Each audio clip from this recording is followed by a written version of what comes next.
Under the lights in Piscataway as the Rutgers Scarlet Knights take the field, getting set to host the Michigan Wolverines.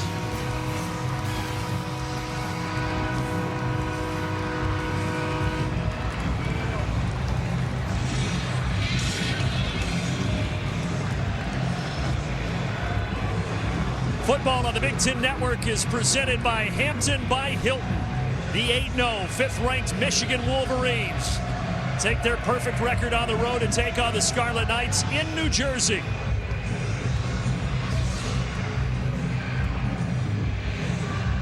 First rendition of the college football playoff bracket released this week. Michigan just on the outside looking in, but remember, already today, number 1 ranked Tennessee fell against the Georgia Bulldogs. And with that, we welcome you up to the broadcast booth, everybody. I'm Brandon Gaudin alongside Jake Butt. So Michigan, when the first poll was released for the college football playoff, you just saw it, they are on the outside looking in. Now, it's still early. That's going to change a lot. I think Jim Harbaugh and these players were a little surprised that they weren't either third or fourth. Well, Brandon, I kind of got a funny feeling that their season's going to come down to that game in late November in Columbus. But that being said, context matters. We saw number 1 Tennessee go down.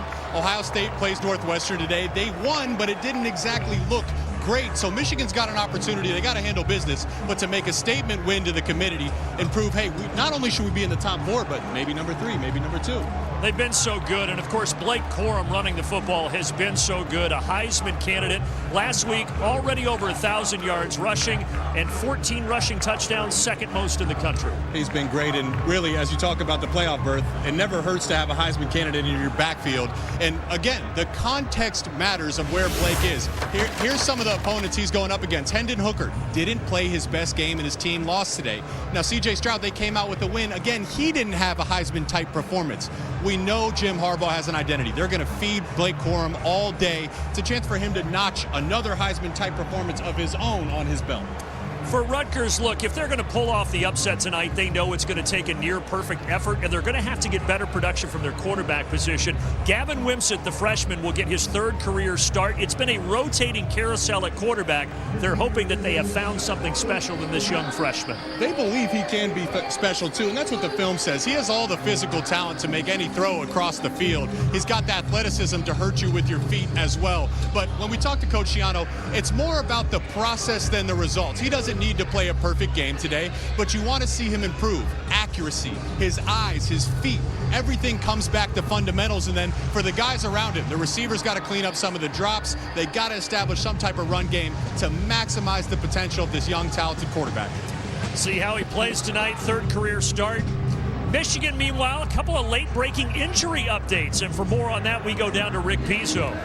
Well, Brandon, as the lights flicker on and off just before kickoff, it was about an hour ago that we got late word from Michigan that a half dozen significant contributors, including 4 starters, would not play tonight. We start on the offensive side. You won't see wide receiver Roman Wilson or starting offensive lineman Ryan Hayes. Defensively, both Makari, Page, and Jalen Harrell also out. Jamon Green banged up. He was a game-time decision, took part in warm-ups, and is expected to play.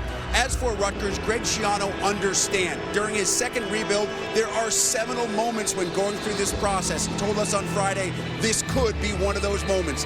At home, under the lights, against a top 5 opponent. The team has worked toward that all week, but not today. Schiano says today is the day to enjoy it, play your best, and perhaps be part of that moment that changes this program forever. All right, Rick, tremendous atmosphere here tonight in Piscataway.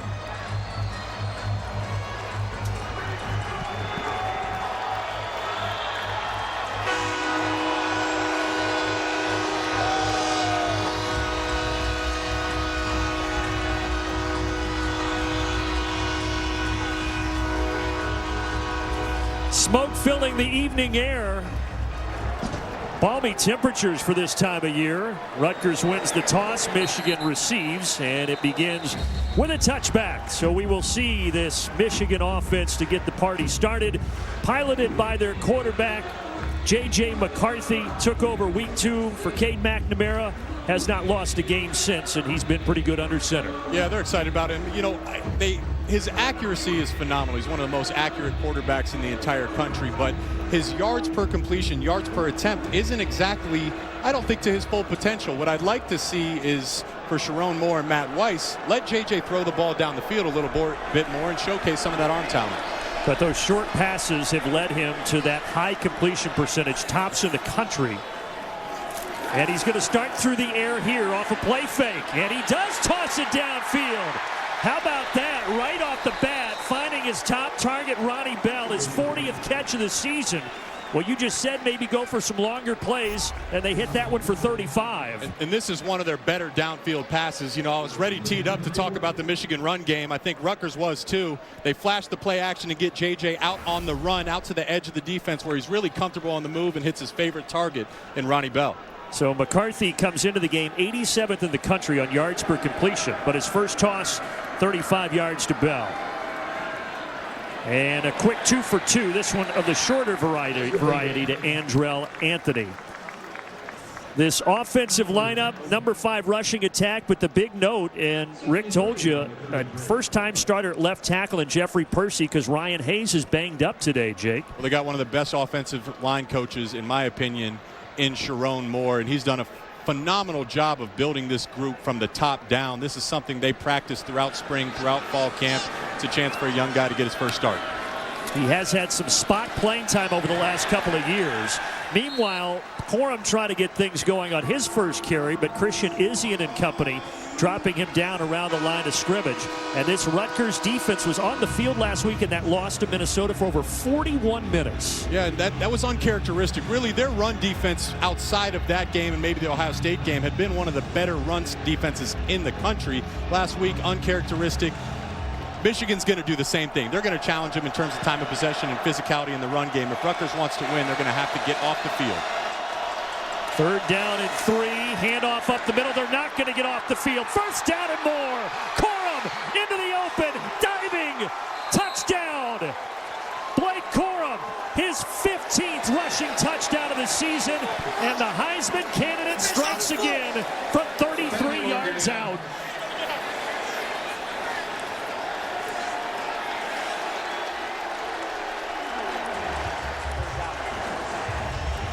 Well, there was a penalty that got thrown here in the midst of this, so bring it back. Well, the penalty takes it away, but this left side of the offensive line, this is what we're going to see throughout the day. Their physicality and their ability to generate holes. You see them climb, you see them eat up blocks and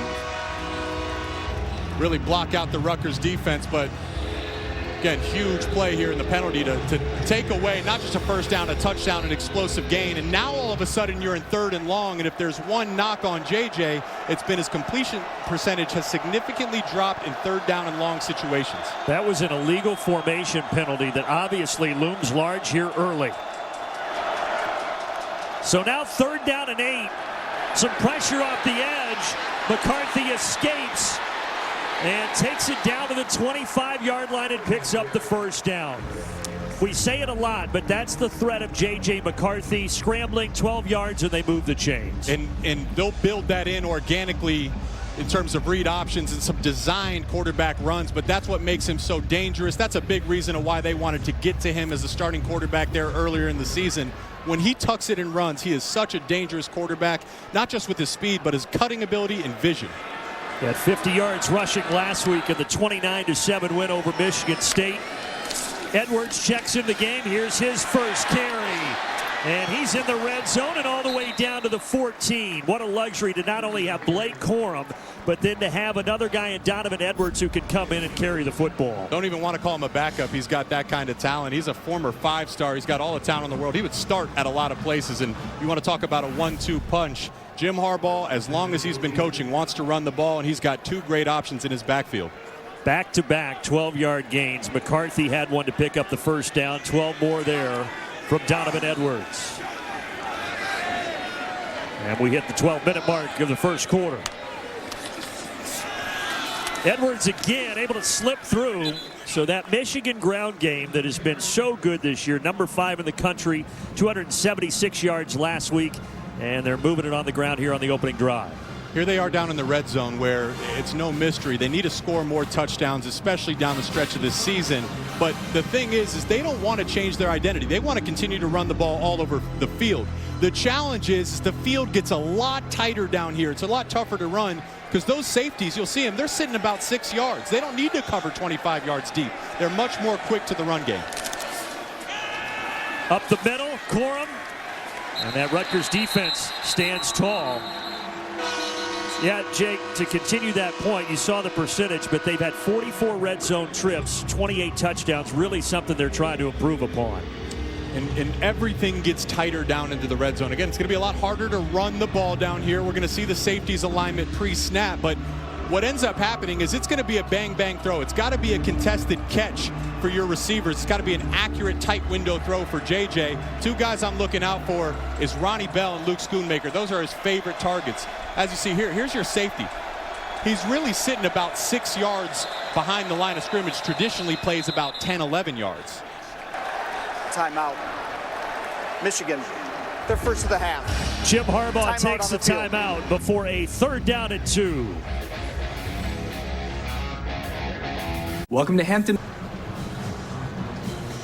Tonight's Impact Players brought to you by Auto Owners Insurance. Talk a lot about the Michigan run game. Well, a huge part of that is the Michigan offensive line, specifically the 3 interior guys. They're going up against an emerging player in Aaron Lewis, number 71 on the Rutgers defensive line, and Christian Izzian. We've already seen him show up with some tackles. He's an explosive downhill, really a linebacker. He's listed as a defensive back, but he plays often in the box. 3rd down and 2, up the middle, 1st and goal it will be after the carry by Blake Corum. You just highlighted the middle of that offensive line, and he ran right behind him.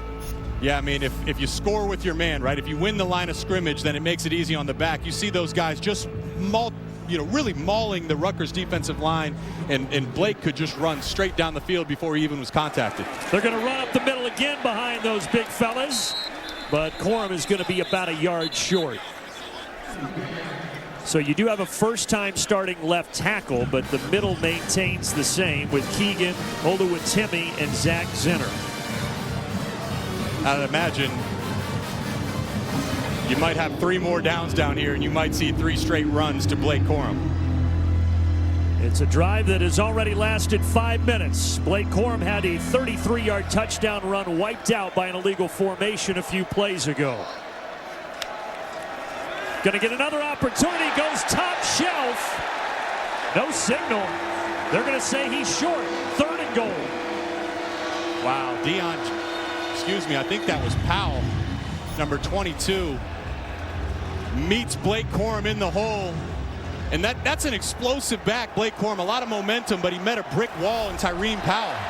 Trying again up the middle. I don't think he got there. He's short, and it will be 4th and goal, and an early decision for Jim Harbaugh. Well, you got to go for it, right? If your MO is to run the ball, you think you can get 1 yard, but this has been an excellent job of not just the Rutgers defensive line, but the linebackers, the secondary elements. They are flying downhill and winning the point of attack down here inside the 1.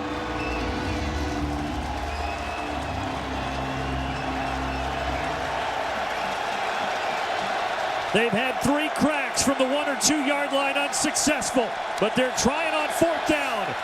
Same formula, and this time Corum is in. Touchdown Michigan. And for the Heisman candidate, his 15th rushing touchdown of the season, 2nd most in the nation. Well, the 4th time was a charm there. If at first you don't succeed, try again. That's what my dad told me. Try again. Exactly. Keep knocking on that door until someone answers. Again, running behind that big physical interior. Those 3 guys wasn't perfect. Got stoned a couple times, but ultimately found a way to kick down the door and get their talented running back, their Heisman candidate, Blake Corum, in the end zone. And not feeling well over there on the sideline. Almost looked like he may have vomited or a dry heave as soon as he got over there. Yeah, he did. We are informed that he vomited on his way off the field, something that happened against Penn State as well for Corum, as the extra point is good. 7-0 Michigan.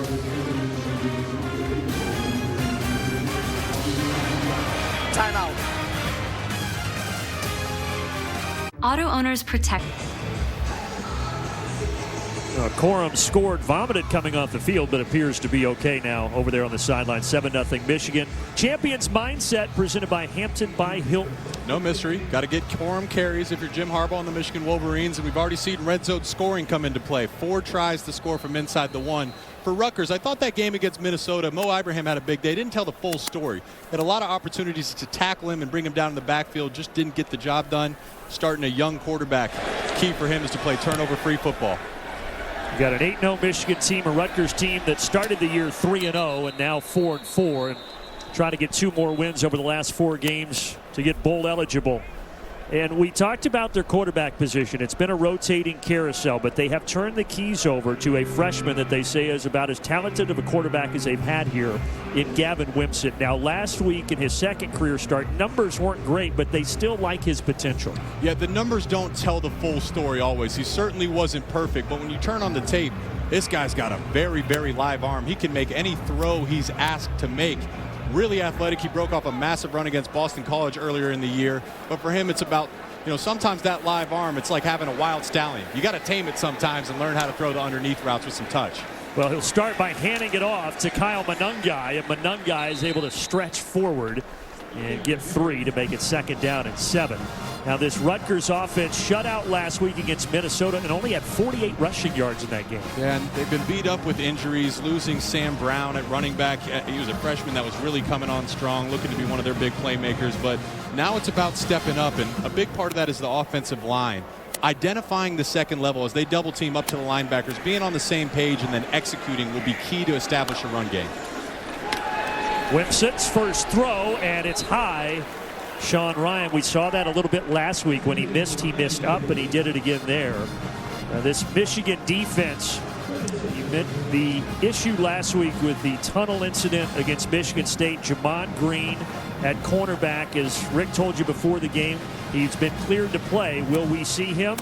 That remains to be seen.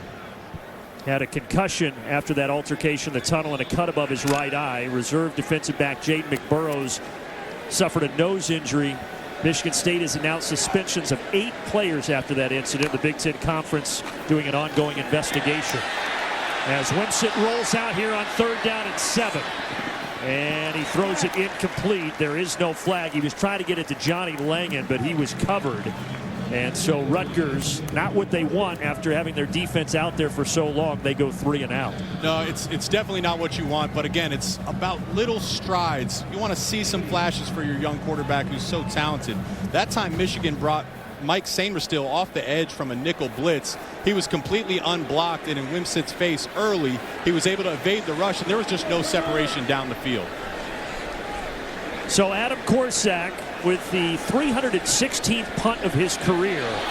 He's thinking about running it, then at the last second, an awkward punt as he got hit by R.J. Moten. But I'll tell you what looked like disaster actually turns into an okay situation as he sent that inside the 20 for a 54-yard punt.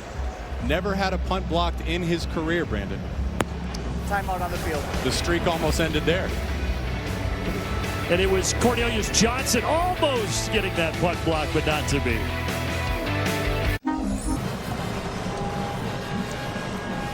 As Michigan begins its second drive, you'll notice it's Donovan Edwards, not Blake Corum in the backfield. Now, don't worry, Michigan fans. It was just a matter of hydration, dehydration for Corum as he vomited coming off the field during the timeout while the offense was on the bench. He continued to hydrate even when he turned away the water bottle. A member of the staff was pushing it in his hands. He says he's good to go, but starting this drive with number 7.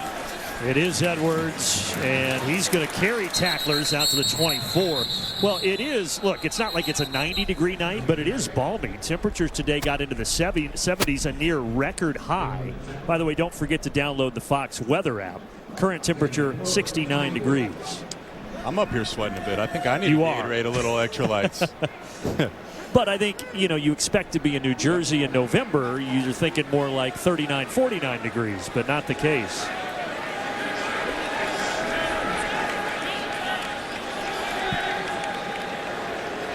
So Roman Wilson's out. That's Andrell Anthony in the slot. He's a talented sophomore that I'm excited to see him get involved more with this offense. First down carry, and Roman Wilson out, another guy that was banged up. He also missed a game a few weeks ago with an injury. And Rick said it when we came on air, but a couple of key players on both sides out. There's still just so many weapons on this Michigan team. Plethora of talent, man, and they can beat you in so many ways. Here he is, Andrew Anthony. Really, his coming out party was Michigan State last year. I think a lot of Michigan fans were excited to see him get more involved in the offense, but hasn't quite been to his full potential yet. McCarthy is going to let one go deep, and he's got Anthony, but off his fingertips. Oh, you set it up perfectly, partner. Well, I'll tell you what. I thought that was a good throw by J.J. McCarthy. I think Andrew Anthony actually slowed down to the top of his route. Really a great job, but as the ball's in the air, no, I'm wrong, actually. He ran right through that. J.J. just missed him. You know, they're both sophomores, and going back to last season when J.J. wasn't getting the start, J.J., Andrew Anthony, and Donovan Edwards would always come in on Sunday mornings and get that chemistry, get some extra routes and extra work together. That time, they might have needed an extra work on that route because he just missed him. Could have been a huge play. Instead, not to be, and they give it to Donovan Edwards, and that'll bring up a 3rd down and 4. On some of those deeper balls, you know, the trajectory came out a little flat, and especially with that kind of separation, you almost want to put some more air underneath it so your receiver can adjust to it. Just doesn't give you that margin for error when it comes out more on a line drive. And for Rutgers, last week did not do a good job on 3rd down. 13 of 19, Minnesota was able to convert. And they're going to stop Michigan here. The Scarlet Knights doing a fantastic job as Rainey comes up, a loss of 1. And on 4th down, Michigan will punt it. And that's going to be huge. Again, last week, Minnesota found themselves in a 3rd down situation 19 times, but Rutgers allowed them to convert 13. This time, we're able to get off the field, get Michigan's offense off the field, and get the ball back to your team. Troy Rainey, who made that tackle, is quite a story. Last year, he started 7 games on the offensive line at right guard. They moved him over to defense, and you can see why. He's had a big impact this season. Robbins has it blocked. Rutgers is going to scoop it up and take it in. Timmy Ward.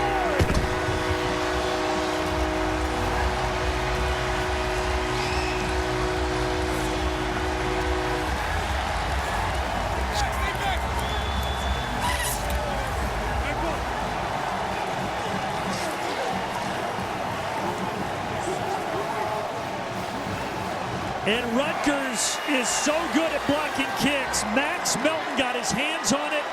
And then how about Ward scooping it and taking it in? When you look at the anatomy of an upset, Brandon, it's starting fast and starting early. It starts with the defense forcing Michigan to bring their punt team on the field. And then when you have a touchdown on defense or special teams, your chances statistically of winning go way, way up. And that's a huge play by the Rutgers punt return team. And what a switch in momentum. We're tied at 7.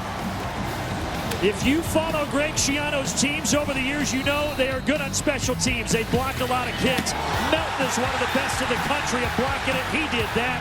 Ward scoops it, and we are tied. Red. Rutgers on offense, they have 0 first downs, 3 total yards, but yet we're tied because Max Melton got his 3rd blocked punt of the season, and Ward scooped it and scored it. If there was ever a guy you had to identify for your punt team, it's him, and he came through completely untouched, unblocked. What a play, and the energy at SHI Stadium just ratcheted up a few levels. Oh, look at this, an onside kick! But it appears that Michigan was able to pounce on it. Jude McAtomney, the kicker, trying to surprise everybody, but the Wolverines avoid disaster. Well, let's go back to that block punt, Jake. So punt team is all about numbers. 1, 2, 3, 4. Rutgers has 4 rushers. Michael Barrett is the personal protector. He's got to read this when there's an up and under from the rush team. You see it here. He starts all the way out there, but Michael Barrett loses his eyes and steps outside. He goes completely untouched through the hole. And, I mean, Brad Robbins didn't even have a chance to get that punt off. Again, PP stands for personal protector. You have to hold down those inside gaps, and Michael Barrett, I think he lost his eyes on that one. That's a huge play for Rutgers. First time in 9 seasons that they've returned a block punt for a touchdown.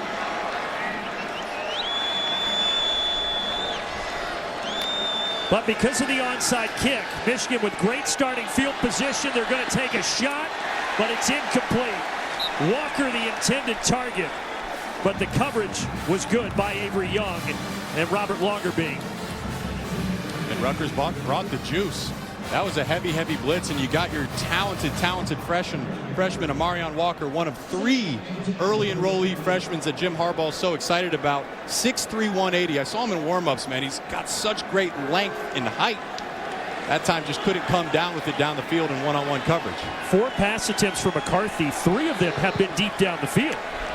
We talked about how he's been throwing short passes this year, not to start tonight. How about Corum? McCarthy lays a block, and Blake Corum is down the sideline. 1st and goal, Michigan. All right, Michigan's offense struggling a little bit, had some mistakes. Blake Corum says, settle down, guys. I'll put the team on my back. The polar will lead you to the ball. That time, Zach Sinner pulls around, stones the linebacker. Blake Corum then breaks the tackle, and how about his quarterback, J.J. McCarthy, getting in there and throwing out a block, able to spring him down the sideline. So he had the 33-yard touchdown run crossed out earlier because of a penalty. That one goes for 43. Now 11 carries of 20 or more yards this year for Corum, most in the nation, and he's replaced on this snap by Edwards. It is Edwards behind that offensive line and down inside the 4-yard line. Back to the battlegrounds. Michigan took them 4 times inside the 1 to ultimately punch it in last time they were down here. Really, 3 of those 4 plays, you win from a Rutgers defensive standpoint. Here you are once again. I think inside the 5, it becomes an identity. Michigan knows they want to run the ball. Rutgers knows they want to run the ball. Who's going to win at the point of attack in terms of physicality? Michigan is already over 100 yards rushing, 102.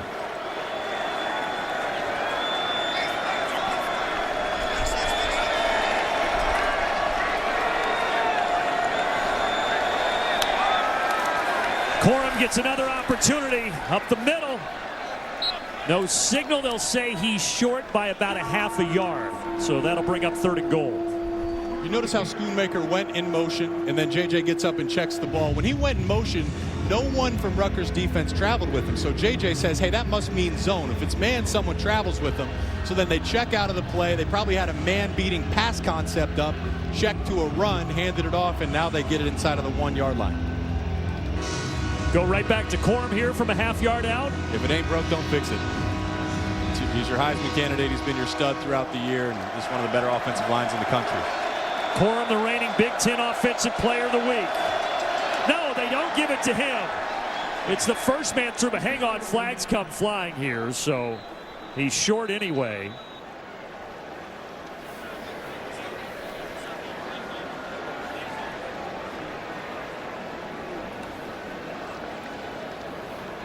So our referee, Jeff Cervinsky, is going to try to get this sorted out. It's a big call here. Illegal substitution. Defense. 12-minute formation. Half the distance to the goal line. Still 3rd down. Okay, so they tried to hand it to Max Bredesen, the tight end. He couldn't get in.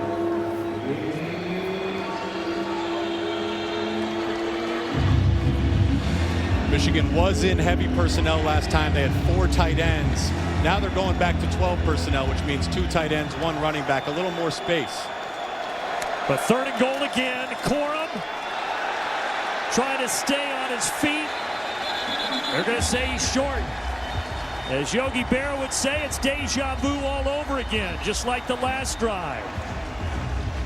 Just watching that Rutgers defensive front, they're loaded in their stance pre-snap, and as soon as they see that ball move, they're exploding off the line. Again, we talked about who wins the point of attack wins down here, and so far in going on, this will be the 8th try Michigan has down inside the 5. You got to give credit to Rutgers defensive front 7. They have been winning this battle. Michigan 7 of 8 on 4th down conversions this season, including the one on the opening drive. 5 times a Michigan ball carrier has been tackled at the 1 in this game. Timeout. Timeout. Rutgers, they're first of the half. Greg Schiano wants to talk it over before the 4th and goal. 30-second timeout. That was quick. And another 4th and goal for Michigan. Jim Harbaugh, he's been going with the ground game, understandably down here near the goal line. Will he do the same here?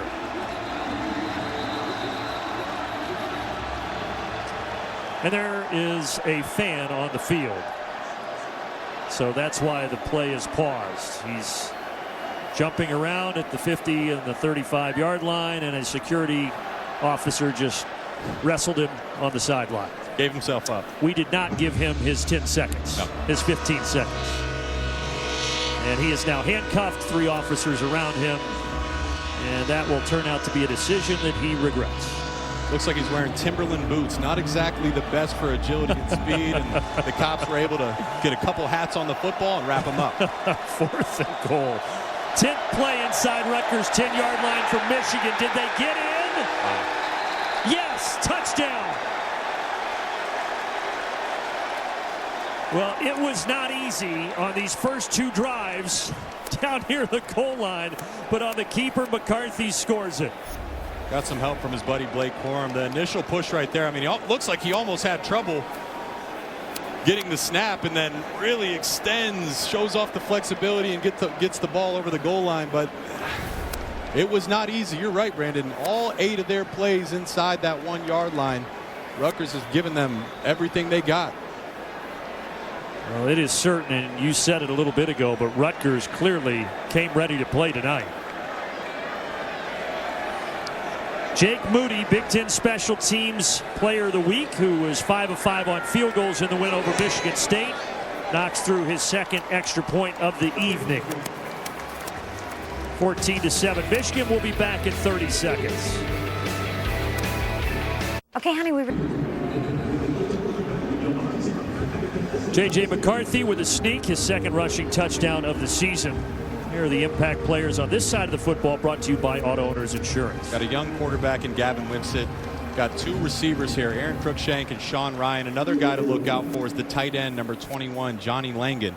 That's going to be one of his favorite targets throughout the day. And as Michigan tries to disguise their coverages, Rod Moore, he's been having a phenomenal season. He leads the team in interceptions, and Mike Sainristil, really the emotional leader, came over, was playing offense last year, converted to nickel and secondary this year, and he's been having a great season. Moody kicks it through the back of the end zone.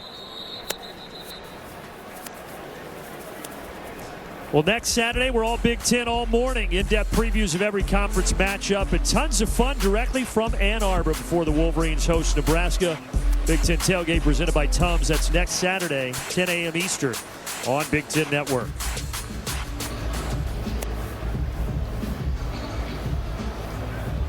Michigan obviously has dominated the time of possession. This was the same story for Rutgers last week when they had the football for only 19 minutes in that 31-0 loss against Minnesota. Handoff, Kyle Monungai. He's able to get 2. 2nd down and 8. How can this Rutgers offense start to get some traction? It starts with getting that first down. Then you can get a little bit of momentum. You can get deeper into your playbook. But right now, special teams is showing up. Defense is handling their business and making it tough on Michigan. If you can find some light on offense, that's going to be a huge plus for this team as a whole. Last time Rutgers went 3 and out. This is their 2nd drive. Their only points came off the block punt. Now a little trick play. Wimsatt downfield intended for Cruikshank. Is there a flag? No. They say the coverage clean. Really a great job by Michigan. They were in man coverage. When they started that initial motion, Mike Sainristil ran with them, letting you know it's going to be man-to-man. And all of Michigan's secondary had very, very disciplined eyes. You see DJ Turner running down the field with his man at the top of your screen. There's Mike Sainristil showing up man-to-man. They didn't get too aggressive. They didn't get undisciplined and try to go up and play the run. They just did their job, which was stick to their man for the extent of the play.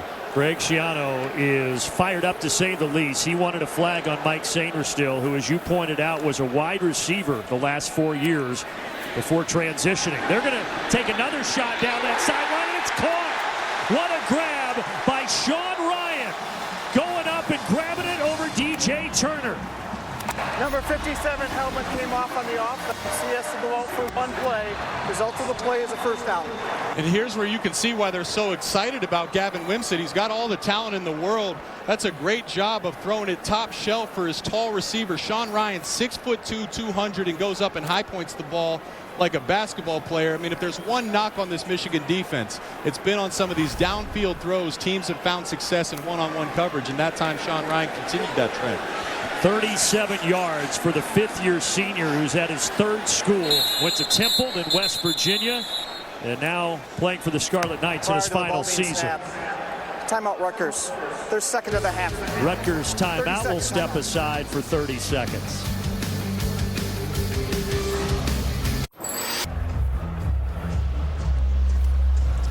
Greg Schiano, 80 wins in his time at Rutgers, now in his second stint, most wins in Rutgers history. And his team down 14-7 here. And another nice pass play. Aaron Cruikshank with his first catch, his team-leading 28th grab of the season. Great read by Wimsatt here. Second window throw. He flashes the run and then waits for the route to develop there by Cruikshank to get into that inside window. And again, the accuracy, too. It starts with his feet. It starts with his eyes, the fundamentals. That time he was right on target to his talented receiver in Cruikshank. Rutgers' first 5 plays in this game went for 5 yards. Their last 2 plays have gone for 53. Gavin Wimsatt, redshirt freshman from Owensboro, Kentucky, who celebrated his 19th birthday last weekend in the loss against Minnesota. And that's going to wind us down to the end of the opening quarter. Rutgers, at least through one quarter, hanging tough with a number 5 team in the land.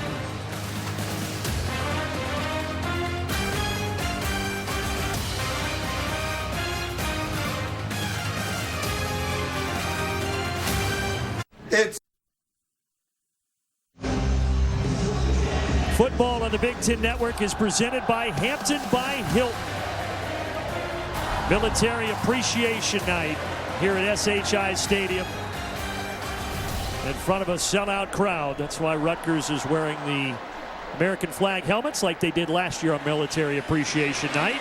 Wimsatt checks it down to Cruikshank, and Cruikshank is shoved out of bounds by Michael Barrett after a short gain of 1. So down here in the red zone, you got some momentum. You obviously want to score a touchdown, but the big thing you want to do is avoid any mistakes. And that time, that was a good job by Wimsatt. It's not going to show up on the stat sheet heavy, but Michigan dropped back deep. There was nothing downfield, and he got through all of his reads and was able to check it down to avoid a big play. And, you know, with our conversation in Schiano yesterday, said the big challenge for Wimsatt is let the bad play die. Live to fight another day, and that time he did exactly that. Trying to teach the young redshirt freshman about that skill set as he takes the snap here, and he's going to run it. No, that is not him. Instead, it's Rashad Rochelle, who they said we might see. He's listed as a wide receiver, but he was recruited as an athlete. This is only the second game he's played in, and they say they can use him in a lot of different ways. It's a good wrinkle. Athlete is a very fitting term for him. Yeah, he's a receiver, but he can carry the ball. He can do some things. That time lines up as the Wildcat quarterback. And we've talked about red zone offense enough today. This is where you really got to get creative as a play caller to try to give yourself a pre-snap advantage. The only other game Rochelle played in this year was against Wagner, and he had 11 carries. So all 12 plays he's been in this year, he's run the football. Wimsatt going for Ryan, but Will Johnson, the talented 5-star freshman, the crown jewel of this 2022 class, was in the coverage. 4th down. Crown jewel indeed. I know they're really excited about him. He's had a coming out party last week. It was his best game of the season against Michigan State, and they think he's ready to take that next step to really solidify the starting job, but show to everybody how talented he is. And you know, Sean Ryan had that big catch down the sideline to start the drive. That time Will Johnson shut it down. Jude McAtomney, who was a Division II kicker in North Carolina last year, his first season at Rutgers. From 32 yards, it is up and good. First offensive points of the night for the Scarlet Knights, and it pulls them back within 4. Ever wonder why Football on the Big Ten Network is presented by Hampton by Hilton. Some memorable games of this matchup. 2014, Rutgers got its first Big Ten win against Michigan. 2016, Michigan wins 78-0, almost had 500 rushing yards. And then in the middle of the pandemic, a 3-overtime thriller. And the Wolverines escaped here in Piscataway 48-42. Last year in Ann Arbor was also close. It was 20-13, Michigan escaped.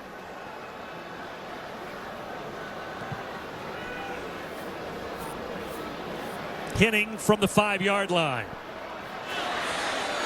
And A.J. Henning, who has sensational speed.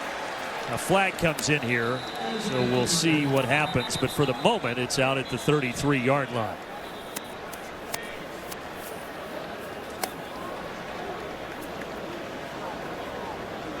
Jeff Cervinski.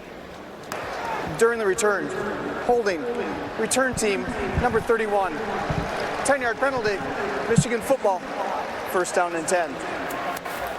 An upset Jim Harbaugh. Conference standings brought to you by Discover. And Illinois losing today on the western side of things. Obviously on the east, all eyes on Ohio State and Michigan. The West is just saying, somebody please take me control. Take control. And then the East, we talked about it in the pregame. It's these two teams, Ohio State and Michigan, seem to be on a collision course for their chance to get into the Big Ten championship and get into the college football playoff. But Michigan better not fall asleep out here. Rutgers came to play. They're giving them all they can handle. And now, because of the penalty, you have to start this drive inside the 15-yard line.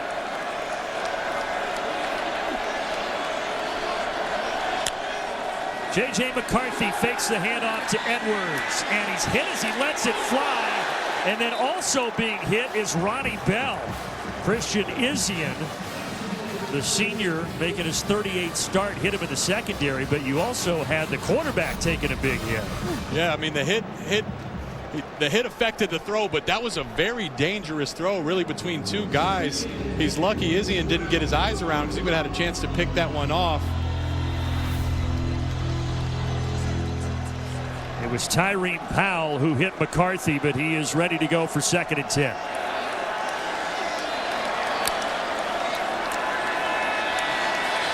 Underneath, caught. Out across the 20 to the 25 for the first down. Luke Schoonmaker, and you can hear the Michigan fans here saying Schoon, his first catch. It's kind of a gadget play, but they really, really love this play. Luke Schoonmaker's there attached to the right side of the offensive line. He starts like he's in pass pro, and then look at the Rutgers defense vacate as Michigan's running all out-breaking routes. It's just a wide open pocket to get essentially a check down to your talented tight end, able to move the chains, get 12 yards out of it. Very talented tight end, second on the team in catches and yards behind Ronnie Bell. I'm up here with another very talented former Michigan tight end, Jake Butt. Handoff, and Donovan Edwards gets a couple.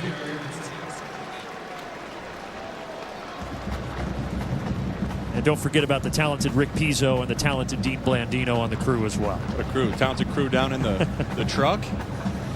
Holding it down, giving us some great graphics. Bart Fox directing, Andrew Blaustein producing, not directing, Andrew Blaustein directing, and the rest of our great crew.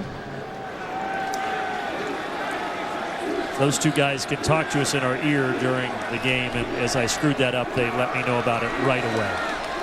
2nd down and 8.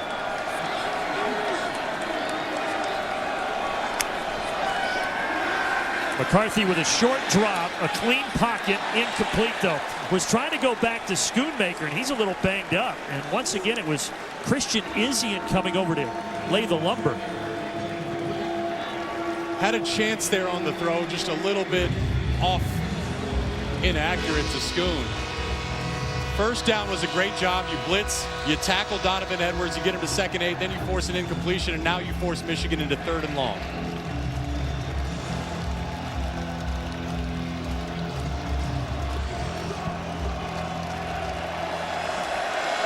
We saw McCarthy use his legs early to convert a 3rd and long in this situation. Rutgers is going to have to account for him on the ground as well as through the air. McCarthy this time is going to try to throw it. It's batted down. Renee Conga The 285-pounder in the center of that D line swats it away, and it'll be a punt for Michigan. Well, and he might be really lucky there because McCarthy was trying to hit Ronnie Bell downfield, and he was double covered once again. But they say if you're a defensive lineman and you don't think you're going to be able to get to the rusher, get your hands up. Not just to affect the throw, but get a good job of batting the ball down there by Conga. Remember, Robbins had the punt blocked earlier that led to Rutgers' touchdown. And now we're going to get flags flying, and this appears to be on the Wolverines. All start. Offense, number 45. 5-yard penalty. 4th down. So a little bit of a rocky start here for Jim Harbaugh and the Michigan Wolverines through a quarter and a little into the second. Feels like an important, well, first important to get the punt off clean, but an important defensive drive here because this Rutgers sideline and team is playing with a lot of emotion and confidence right now.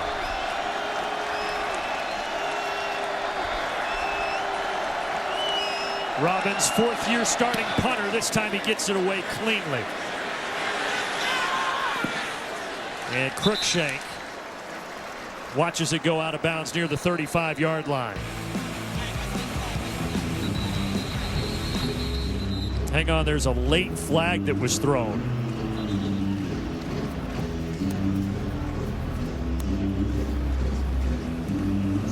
Down on the Michigan sideline. Michigan spent their first of the half. There's no penalty. Timeout on the field. Timeout in New Jersey. 5-hour energy. 9th meeting all time between these two. Michigan has won 7 of the 8. Rutgers won the first meeting back in 2014. They've lost the last 7. But they're hanging tough here, although Aaron Young is dropped in the backfield. Mason Graham coming up for the tackle for a loss. Well, Saturday, December 3rd, don't miss the 2022 Big Ten Football Championship game presented by Discover, only on Fox and the Fox Sports app. Was Michigan in it last year? Will they be in it again this year? Time will tell.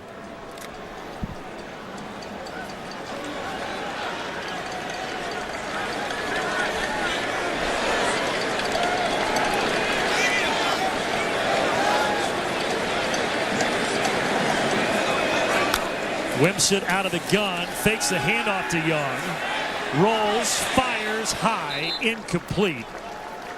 Michael Barrett was there on the coverage of Cruikshank. There was not much of a window. 3rd and 10.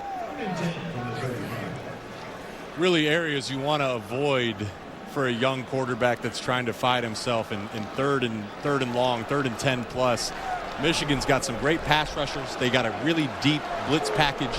A lot of different ways that they can put the quarterback under duress and force errant throws or bad mistakes. Quite a few Michigan fans here at SHI Stadium, and they're trying to make some 3rd down noise. Wimsatt, pocket collapses, down he goes. Mike Morris, now over 6 sacks this season, near the top of the Big Ten. And Mike Morris, I thought it was really interesting talking to defensive coordinator Jesse Minter. He was experienced last year. This isn't his first year getting significant snaps, but last year with Aiden Hutchinson and David Ojabo, they found him dropping into coverage more often than he was rushing the passer. This year, he's really blossomed into their best pass rusher, and that time, the talent and the skill showed up. So now, after a 9-yard loss, a punt and a fair catch by A.J. Henning, and Michigan will have pretty good field position after a 37-yard boot. Wolverines getting the ball back, up 4.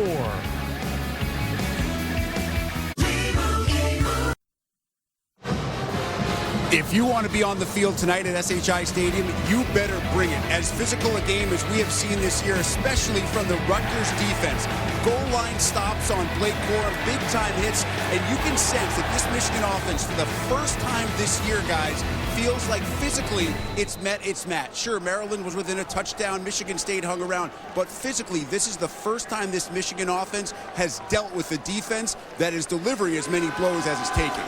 They'll try to get their footing here, but that Rutgers defense good again. Christian Izzian, Robert Longerbeam in on the tackle. I think earlier today, Ohio State struggled against Northwestern. Eventually won 21-7, and so far here, Michigan struggling a little bit. Yeah, Rick, that's just a great observation, a great call from Rick. Michigan's identity really has been to impose their physicality on teams and wear on you throughout the game, but this Rutgers front seven doesn't want to hear it. They're physical in their own right, and they came to play today. Second down and 9 now for McCarthy. Quick throw, and that is Colston Loveland, the freshman tight end that they are very high on, but he's going to be a few yards short, and it'll bring up third down. Schoonmaker got banged up on that last drive. He kind of came off the field, and you now see Colston Loveland in, and here you are in a situation where you might come back to the tight end too. Colston Loveland staying on the field. They're bringing in Max Bredesen, another tight end, so we'll have to follow what's going on with Schoonmaker to see if he's good and healthy. But one thing about Michigan's offense, the whole playbook is open in these situations. Certainly run is on the table, play action to the tight ends. Here's your young tight end, talented freshman, and in motion there comes Max Bredesen, the sophomore. Handoff, Corum, and he picks up the first down. Michigan was 0 for their last 4 on third down until that conversion by Blake Corum. That's for that second down catch. 6 yards, not going to really make any highlight reel, but you get a young guy, he catches the ball clean, he falls forward, 6-7 yard catch, but it gets you into third and manageable, and it allows you to have the run strongly on the table, and they're able to convert the first down there. Blake Corum, who's had 5 straight games of 120 yards or more. He's now at 13 carries, 59 yards. Well, heavy personnel, 3 tight ends. Once again, Schoonmaker is not in the field, on the field. Edwards behind those blockers on the left side, and he got hit hard by Avery Young. Very experienced defender playing in his 54th career game tonight. Oftentimes the tight ends are going to take you to the ball. You see 3 tight ends there down to the left. They're all blocking down in the gap, and then Michigan loves to pull their offensive linemen around against the grain as lead blockers for these talented running backs.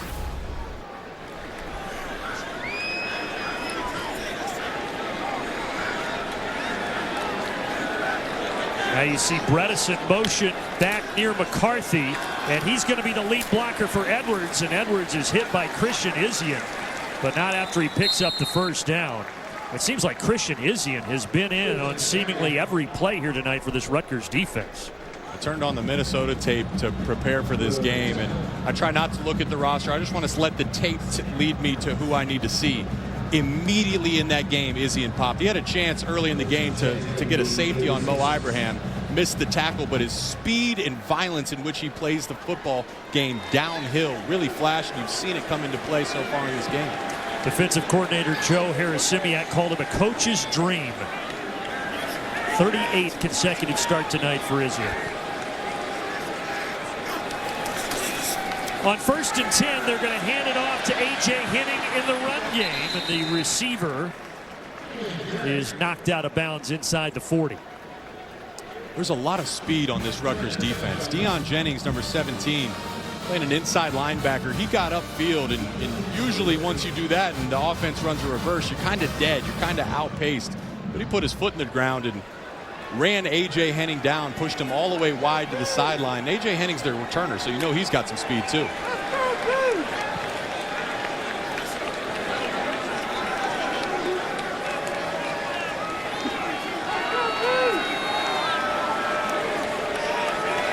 Play clock down inside 5. J.J. McCarthy over the middle, and it is caught. Short gain for Cornelius Johnson. Rick, update on Schoonmaker?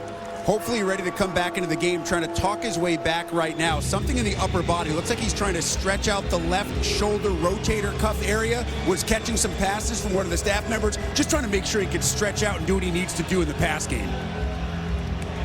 We also have Eric All, who was lost in week 3 for the season, such a stud tight end, so they're a little thin at that position anyway. 2 of their best returning weapons on offense, but I know they're really, really excited about this guy, number 18, Colston Loveland. He goes in motion. It's Corum. Corum won't get there, and now you can either have a 50-yard field goal or try for a 4th and 4.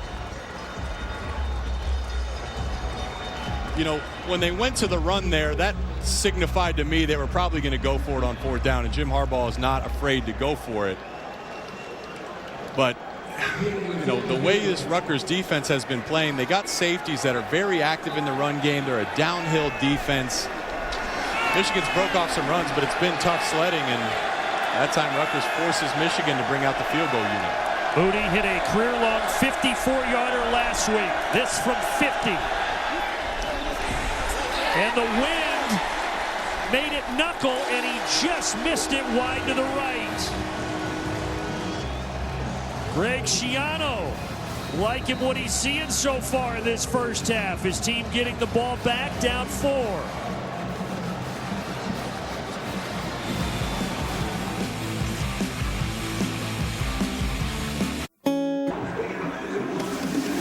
Folks, tonight only, get 50% off any Big Ten Plus annual subscription. And with basketball season starting this week, this is very important because some games, including men's basketball games, will only be on Big Ten Plus in the coming weeks. So scan the QR code on the screen. We're going to bring it back up at the end of this play, so you have another opportunity to do that.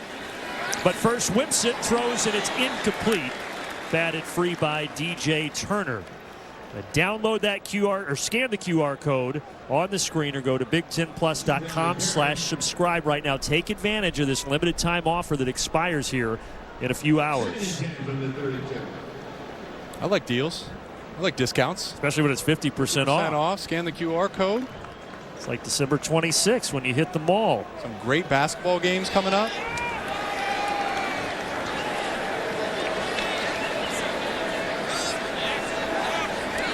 Second down and 10 here for the Scarlet Knights. Inside of 5 minutes left in the half, trying to set up a screen. And it is caught by Chris Long, but he is draped down quickly by Chris Jenkins. That's where the accuracy comes into play. He didn't exactly set his feet, and the ball makes his receiver jump up to get it. On those screens, you really want to be in the pocket right on the numbers so you can put your foot in the ground and knife upfield. And you know, looking at it, it's 3rd and 8. A more accurate throw, you might get to 3rd and 6, 3rd and 5, 3rd and 4, 3rd and much more manageable. But once again, this is where Michigan's pass rush can really come into play. Not just their defensive line, but their blitz package. Rutgers 1 of 4 on 3rd down. They only have 57 yards of offense, but here they are down by 4. Whipsit throws, and they're able to complete it. Chris Long breaks free. Foot race. Moore is going to get to him from behind.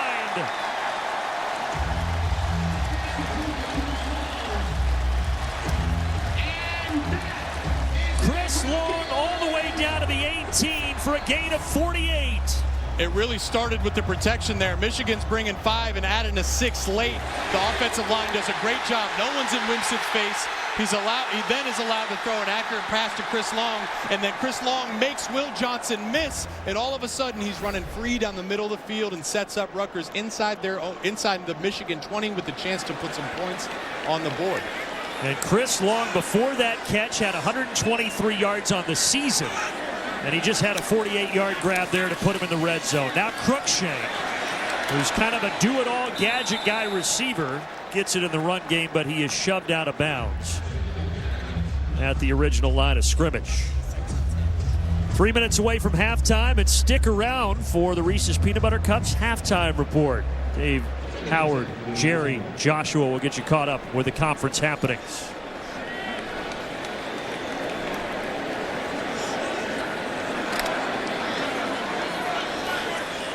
By the way, Notre Dame at half is up 14-0 on Clemson. Speaking of the college football playoff and the rankings this week being released. Throw to the end zone, incomplete. DJ Turner jarred it free from Sean Ryan. Here is the first rendition. Clemson 4th. Again, Tennessee already lost today to Georgia. Chaotic day. Very. Tennessee drops. Ohio State, inclement weather. They struggled. TCU had their hands full for a big bit of that game, and Clemson struggling early. But, I mean, Michigan, the game we're calling right here, we're watching. They got their hands full with Rutgers right now. And Alabama's actually down a point at halftime against LSU right now.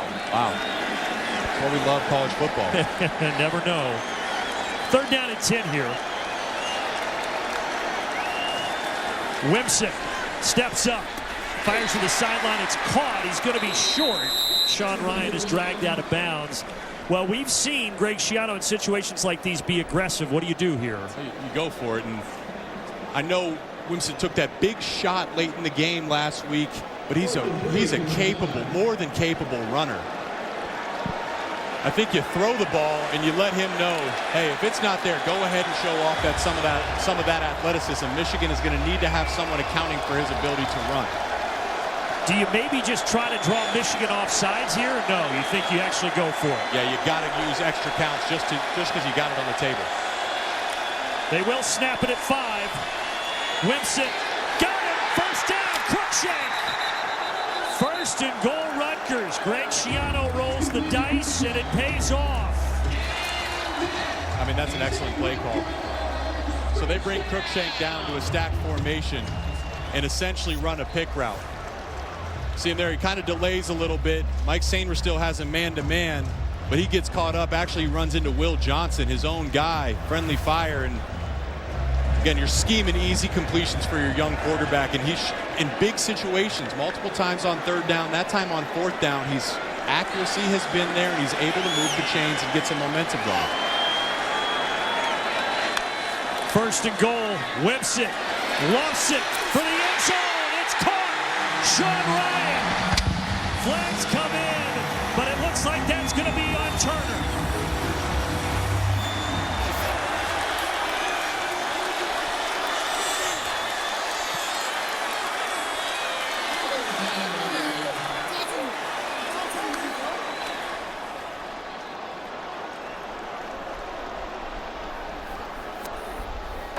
Pass interference. Defense. The penalty flag. The result of the play is a touchdown. And Rutgers has the lead. Sean Ryan, 6'2", 200. DJ Turner, 6 foot 180. So Sean Ryan's got 2 inches and 20 pounds on him. That's a number. That's the 4th, 5th time they've thrown him a fade downfield, and he's been great with using his size and using his body. Kind of like a rebound in basketball, you know, understanding where the defender is and effectively keeping your body in between him and the ball and extending to catch it to come down with the touchdown. How important has 4th down been in this game? Michigan's 2 touchdowns came on 4th down. Rutgers converted a huge 4th down to set up the touchdown pass to Sean Ryan. Scarlet Knights on top. We'll be back in 30 seconds. This letter is for you. Catch a Hoops doubleheader Monday on Big Ten Network.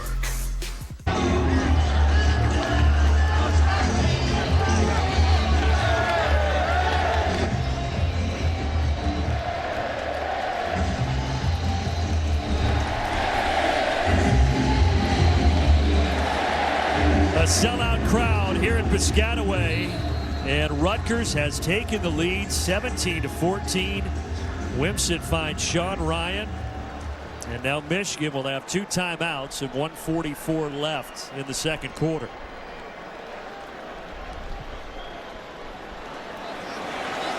Short kick,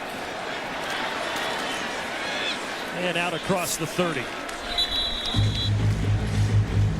Monday, stream Hoops live on the Big Ten Plus app as the Scarlet Knights take the floor for action against Columbia. There's no plus like home. Download the Big Ten Plus app and subscribe today. As we told you, 50% off until midnight on the Big Ten Plus app.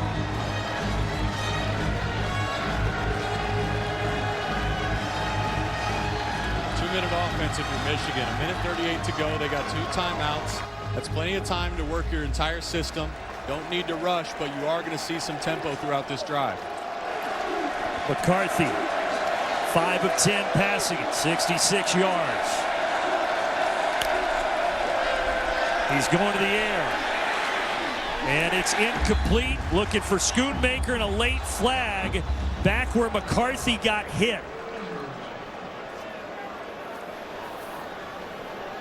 Looks like it's going to be roughing the passer. Personal foul, roughing the passer. Defense number 71.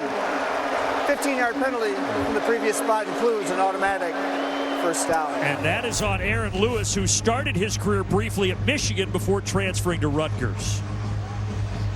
Yep, really 2 guys, but Schoonmaker ran a really nice route. He started on a stick and then came back underneath.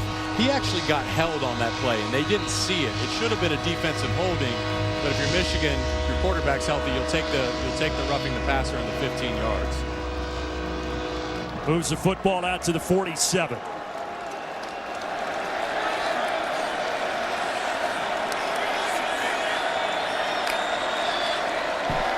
Edwards, and he's across midfield. We've seen more of him than Blake Corum as of late. Stick around for the Reese's Peanut Butter Cups halftime report here, coming up in about a minute and 20 seconds. Edwards already with 11 carries, but this time McCarthy trying to go to the air, but he's taken down. A big-time sack. Ifan Maije got home, and boy, he had to be careful. He actually ran over McCarthy there after with a celebration, but they did not throw a flag.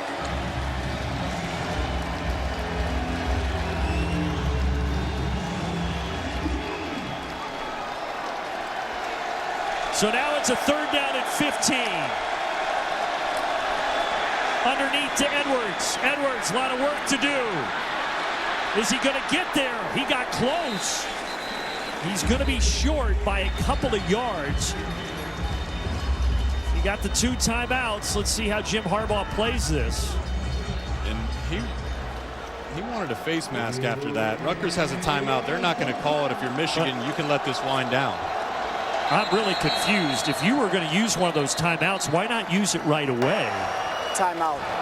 Rutgers. Their third and Rutgers final takes the timeout. We'll be back in 30 seconds. 10 Live football. So Greg Schiano takes the timeout. 4th down and 3 of Michigan. Jake is keeping the offense on the field. And Luke Schoonmaker, he was out a couple series. He's next to Ronnie Bell, probably JJ's favorite target. He's back in the game there on the inside of the formation. They're all one-on-one coverage across the board. Rutgers rushes 4, and the pass is caught. Big first down. Cornelius Johnson moves the chains. Man, huge throw, huge catch, big moment. This crowd was already bursting, ready to burst even more in a big moment. One-on-one, your guy Cornelius Johnson, the veteran, wins, and JJ hits him to move the chains. But now what do you do here? You got 17 seconds and 2 timeouts. It's still a chance to put 7 points on the board. From right here, it would be about a 56-yard field goal for Moody. And McCarthy is just going to tuck it and then get hit hard by Deion Jennings. There is no flag. They say it was clean. It really was. I mean, JJ tried to deliver the blow here a little bit. Oh, no, he turned away a bit. It's close. Yeah, he didn't really declare himself out of bounds. Yeah, he was still in. He was right there, yeah. And Deion Jennings, who's 5th in the conference in tackles, now has 70 of them on the season. JJ's tough as nails. He's got a hockey background, but that's your starting quarterback, your star cornerback. 1 yard doesn't mean much in that situation. You'd rather have him get out of bounds and avoid taking that hit. 12 seconds, the 2 timeouts, 2nd and 6. McCarthy working the sideline, caught. Gonna have to use the timeout. Schoonmaker with a catch. We'll be back in 30 seconds. The Sport Clips MVP haircut experience is like nothing else in the world. And now, it's better than... They added a second from 7 to 8. Michigan, 1 timeout, so you can still run 1 more play here, right? Yep. And we'll see what that is. Is it a run to set up a field goal on the hash or in the area Jake Moody likes? Or do you try to take a shot at the end zone? That's pushing it a little bit, but no, J.J. McCarthy has taken some shots here in the first half, and it's something to watch in the second half. He's so talented. He's your leader. You want him to avoid taking those big hits and get down when he can. Rutgers will get the ball to start the 3rd quarter. Keep that in mind. McCarthy down the sideline. Wow. Did he get a foot in? Ronnie Bell went up to high point it, and they're going to say incomplete. So now you've got Jake Moody, reigning kicker of the year in the country, who missed from 50 earlier. Here was the Bell attempt. Wow. Ronnie Bell went up top. Doesn't count, but heck of a throw, heck of a catch. And a good play by Max Melton to get him out of bounds defensively. And it is a 50-yarder. Remember, he missed from here earlier.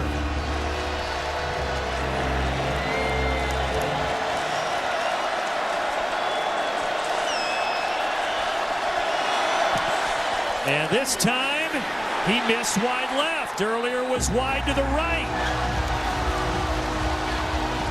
Rutgers has the lead at intermission on the 5th-ranked Wolverines.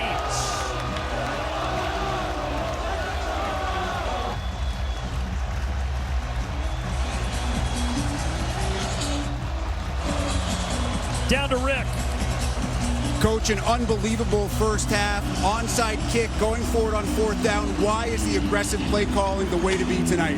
Well, they're a really good team, and we feel like we have to be aggressive to have an opportunity to win. You have matched up with them every single snap physically. How important is that physicality to the success in the second half? It's everything. You know, they don't give trophies away for first halves. You've always talked about special teams in this game. They missed 2 field goals. You block a punt. How key will special teams be in the second half? It'll be huge. Greg, good luck. Thanks. Greg Schiano very curt but focused as Rutgers has a 3-point lead. Rick referenced it, but 2 missed field goals for Michigan. A blocked punt and 2 penalties. You see the tunnel, the issue last week in Ann Arbor, but you see the referees separating the 2 teams as they go to their respective locker rooms here in Piscataway. Reese's Peanut Butter Cups halftime report coming up. Through 2 quarters, we got a ball game. Scarlet Knights up 3.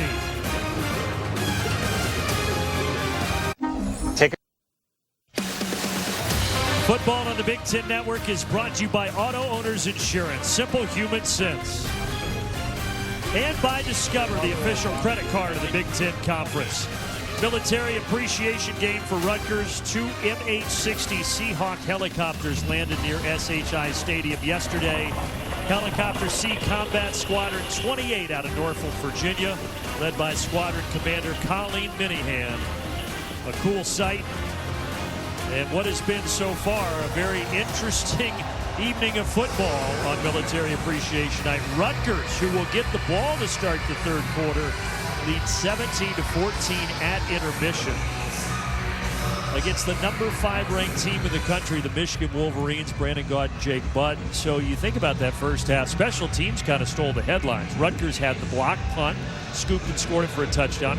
Michigan missed 2 field goals. Michigan also had 2 special teams penalties. And when we were talking to Coach Schiano yesterday, he mentioned, hey, to win this game, we need to be at our best. And then we're going to need to force Michigan to make some mistakes. And some of those were self-inflicted, too. The 2 missed field goals, that's on them. The blocked kick ends up giving 7 points to Rutgers early in the game. And another thing about special teams plays, they're big momentum plays. The sideline gets fired up. It generates a lot of belief for your own sideline. And all of a sudden, going into half, Rutgers is telling their guys, hey, we can win this game. And the 2 missed field goals, I mean, look, Jake Moody last year was the best kicker in the country, won the Luke Rose Award. Not easy field goals, both 50 yards, but he missed both, and those could loom large as this ball game continues to go. Yeah, but that's 6 points right there, and all of a sudden Michigan would be in the lead. Had he hit both of them, if he hits even one, it's a whole different ball game. Another thing we're looking at here too, Brandon, is the quarterback play. We talked about in the opening, Wimsatt getting, one of his early starts in his young career against a really great Michigan defense, and he's absolutely answered the challenge up until this point.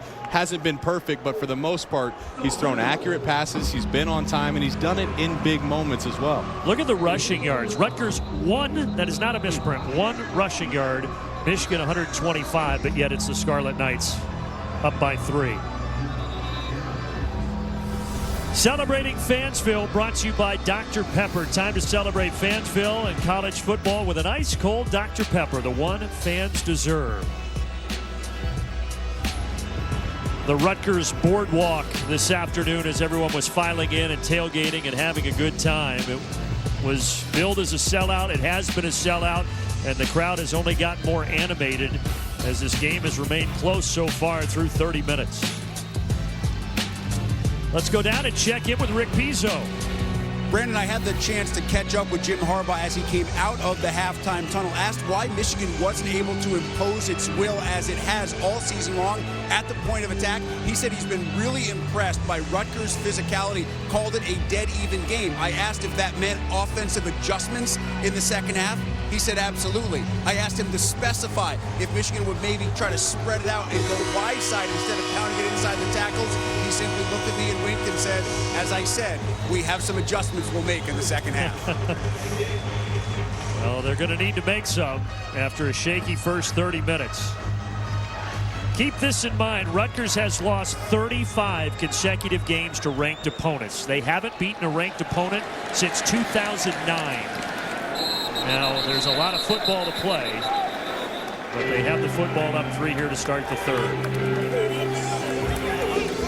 In fact, it's their first lead against a top 5 team at the half since 2002 when they were leading against Miami. They certainly deserve to have been leading this game the way they played in the first half. The defense been flying around. I mean, Michigan's MO throughout this whole season with that offensive line and run game has been to impose their will and win the physical battle up front. Rutgers, for the most part, has been answering that challenge, and in many cases, they actually won that battle of physicality. Gavin Wimsatt back out to pilot this offense. Low throw scooped off the turf by Cruikshank, but he's going to lose a yard. All right, top performance index here brought to you by Invesco QQQ. Third quarter been pretty kind to Michigan so far this season. Credit to Jesse Minter, the defensive coordinator. His in-game and halftime adjustments have been a big reason they've been able to have so much third quarter success. You just heard Rick say it. Jim Harbaugh said, yeah, they're going to have some answers, and they're going to go to some new things to try to find some light in this game.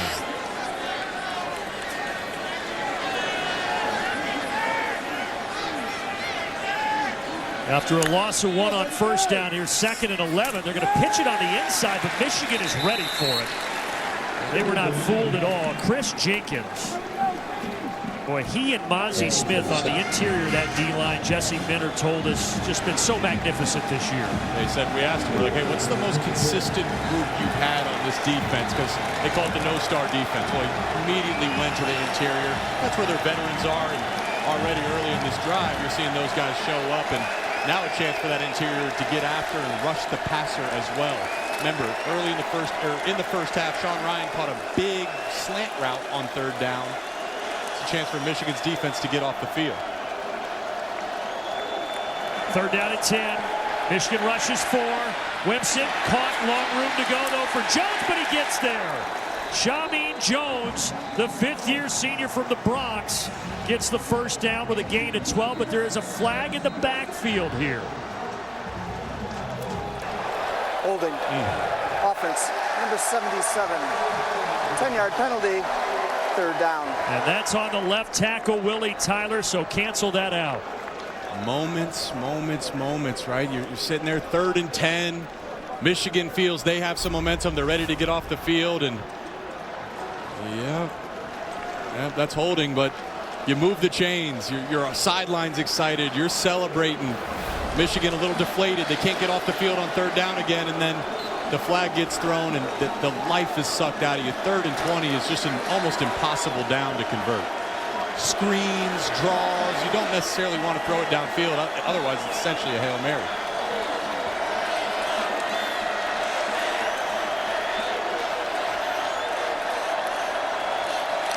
They need to get to the 35.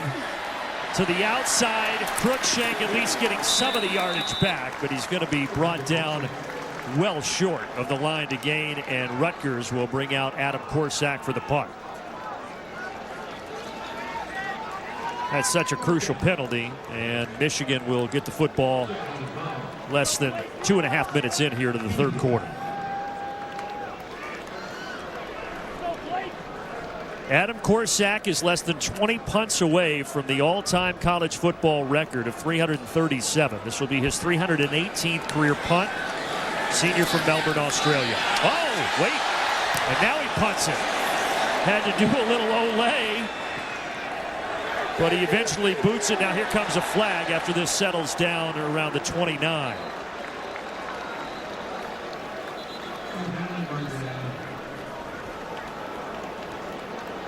It was Cornelius Johnson who was coming there to try to block the punt, and Corsack sidestepped him. 47-yard kick, and now we wait for Jeff Cervinski. Kick catch interference. Kicking team number 6. 15-yard penalty with added to the special pile of foul. First down and 10, Michigan.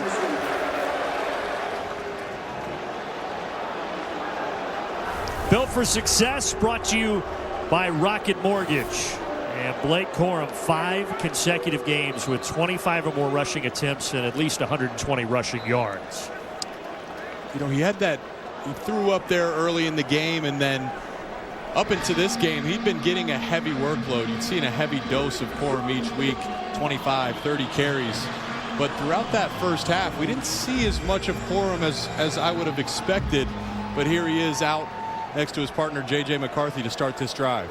14 carries in that first half, but Edwards really got a lot of the carries late. Edwards finished with 10 carries.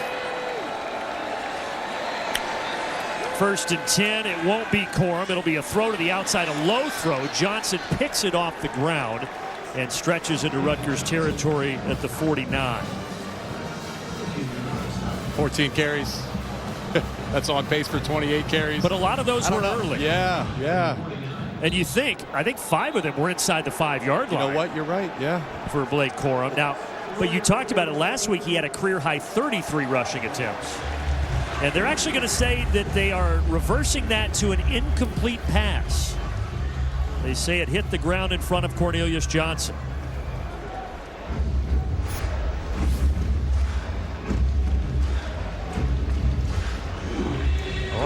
He looked like he caught that. His knee was down as he caught it. Yeah, he went down to get it and his knee touched. And he caught it right at the original line of scrimmage, so there you go. Donovan Edwards back in the game. They took Corum out, and he's a great receiver. They're motioning him out to the receiver position down at the bottom of your screen. Rutgers rushes for McCarthy. They go for him. There is Edwards. Well, Matt Weiss this week, one of their co-offensive coordinators, says that if he was a wide receiver, he'd be one of our best on the team. He picks up 26 there. That's great. I mean, he's just kind of running down the sideline in between the corner. The safety can't get there in time, and J.J. McCarthy, accurate strike. It's called a hole shot because it's that hole in between the corner and the safety. Schoonmaker was running a stick route. The cornerback sagged off Donovan and played the stick, and that's how J.J. was able to get it out to him. Edwards gets a breather on this play. 59 yards on the ground, 38 through the air for Edwards. McCarthy over the middle, caught, dropped. Schoonmaker had it, but it was jarred free.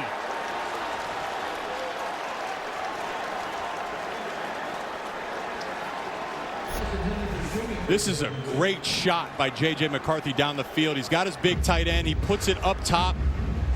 And Schoonmaker had his hands on it. But Tyreen Powell ran down the field with him. Schoon had his hands on it. Looked like he was going to make a clean catch for a touchdown. And Tyreen Powell was able to jar that ball loose. It's a lot of credit to the linebacker running downfield with a great tight end in Schoonmaker and forcing the pass breakup. Tyreen Powell, a sophomore from Vineland, New Jersey, who Greg Schiano says is going to be a stud here. You're starting to see signs of it. Corum, short gain, not a whole lot there. So now you're dealing with a 3rd down and long.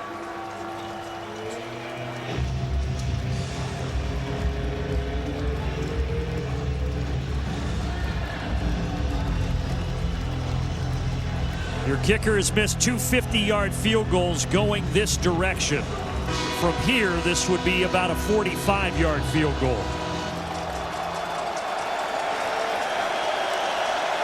Rutgers has done a good job of pressuring J.J. McCarthy throughout this game. He's taken a couple shots. Let's see where he goes. Working the chains, caught right at the marker. And that's Morris, rarely targeted, but he gets the first down. A huge conversion. First time they've looked the freshman's way tonight. Rutgers did bring the pressure there. That's how you got to have one-on-one coverage down the field on Tyler Morris. Offensive line did a good job of picking it up, giving J.J. a clean pocket. and he gets it out there on the deep stick route, the out route to number 13, Tyler Morris, one of the 3 talented freshman receivers Jim Harbaugh is so excited about. Yeah, and Sharon Moore told us this week we want to get them more targets, but we have so many good playmakers that are older ahead of them. But we've seen both Walker and Morris be targeted tonight.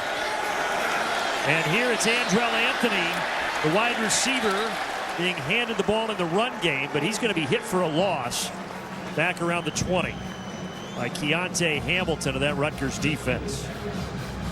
Number 25, Shaquan Loyal. Luke Schoonmaker was trying to block him. That was the key block. If Schoonmaker was able to match him up and have a clean block, there was going to be some space there, but Shaquan Loyal was able to disengage and force a cut deep in the Michigan backfield.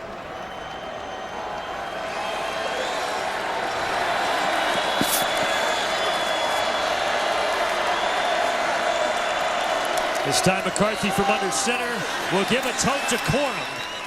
And Corum, who had a great start to the game, has been pretty quiet since the second quarter began. He gets 6 yards there, brings up 3rd down. It's not a 50-yarder, but you wonder if you have 2 downs here the way Moody's he's missed 2 field goals. Jim kind of likes to go for it, Coach Harbaugh, on 4th down anyways. We'll see the philosophy. If he runs it, maybe you're thinking 2 downs. Running it might be on the table anyways. Corum out, Edwards in at running back. 8th play of the drive. No one in the middle of the field there. Look between the hashes. There's no safety help. Instead, he goes left side, and it's caught. No signal, yes. Touchdown, Donovan Edwards.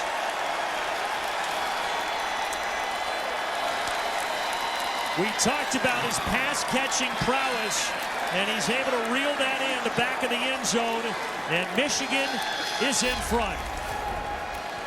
So football is a game of matchups, and they think Donovan Edwards as a running back, him matched up on a safety. You see 4 there, Igbinosun. Donovan Edwards matched up on a safety or a linebacker is one of their best matchups that this Michigan offense has. It's a heck of a job by Edwards coming back for the ball, contested catch. That's uncharacteristic for a running back. And yes, that is a catch. Donovan Edwards, who was the 3rd-ranked running back in the 2021 class, 5-star from West Bloomfield, Michigan, local kid, top 50 recruit. And we've seen him run it, as we talked about. He can catch it. We've seen that too. Twice on that drive, they came to him down the left sideline. Twice they were able to connect. Sharon Moore told us because of his ability to run it or catch it, he puts defenders in conflict, and he's shown that this season.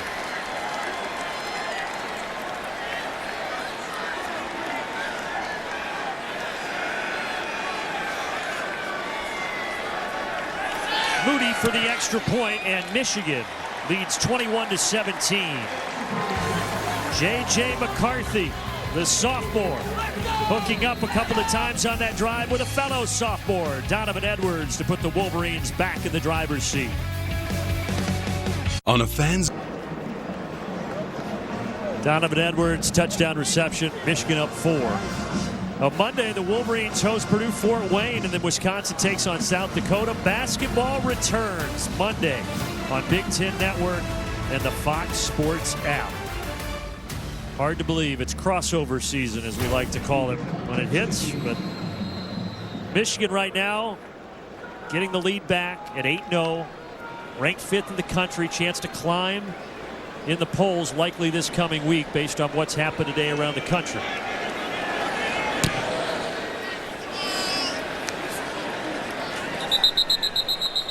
Let's look at a flashback late November of 2020 during the COVID-shortened season. It's the last time these two teams played here. There were no fans, but it was a triple overtime thriller. Noah Vedral led the team back. It was tied at 42 after 2 overtimes, but Hassan Haskins went over the top on 4th down for the game-winning score. Really, Brandon, this was a turning point essentially in the Michigan program. This is when Cade McNamara comes in. He leads the team to the win. He finishes out the rest of the season, then gets the start next year, and obviously they become Big Ten champions. They beat Ohio State, but as you look back at their record from that game, they have been outstanding and have won the majority of the games. And they'll start this drive on the ground, and a great play by Junior Colson. who leads the team with 60 tackles. He was all over that. A loss of 4. And now Rutgers has -3 rushing yards in this game. Yeah, if you just looked at the rushing yards and the time of possession, if you told us those stats, independent of the score, you'd think Michigan would be dominating this game. But yeah, we talked about some of the special teams, the play of Gavin Wimsatt. That's been how they've been able to stay in this game. This has been an issue with the Rutgers ground game. They only had 48 rushing yards last week. This time pass is intercepted. Michael Barrett picked it. And Michael Barrett takes it down to the 10-yard line.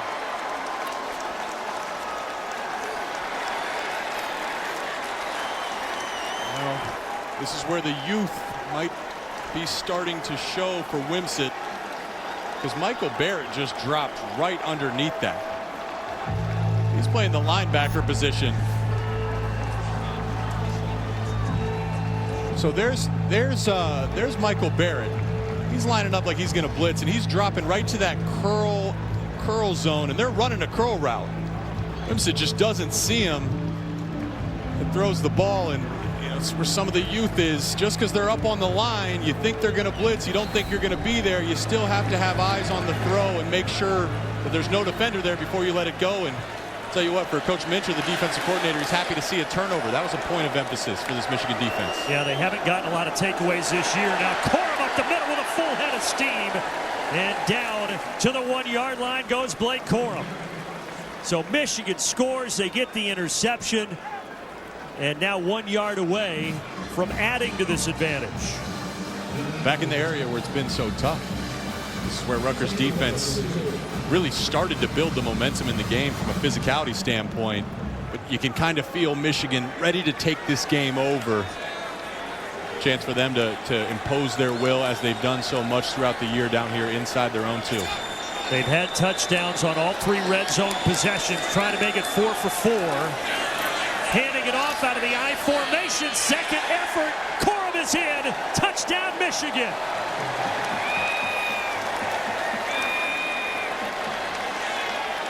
Flag coming in here at the end of this.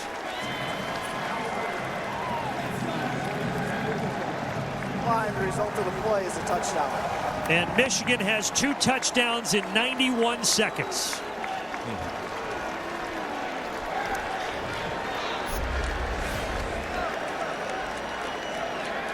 See if he stays up. Yep.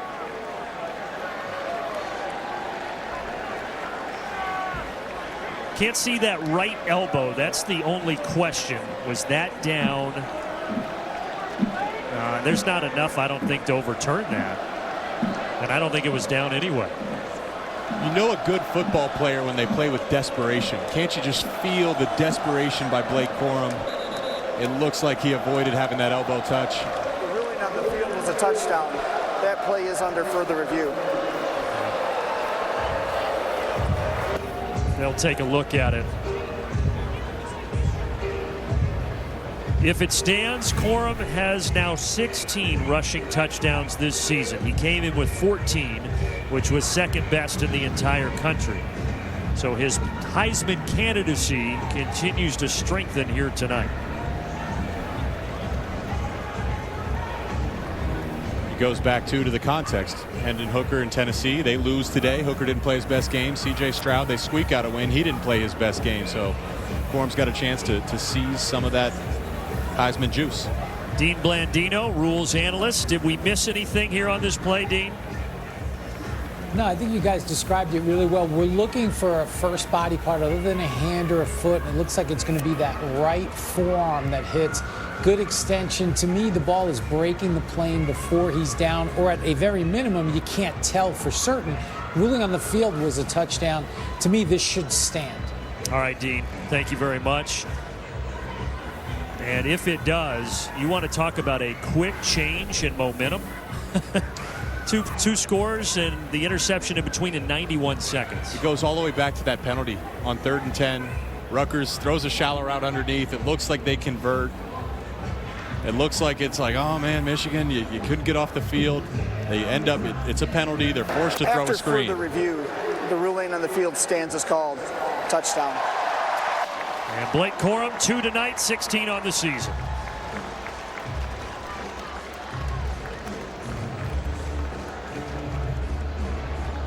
And now he is tied at the top of the list. Mo Ibrahim, who Rutgers had to deal with last week, is right behind with 15.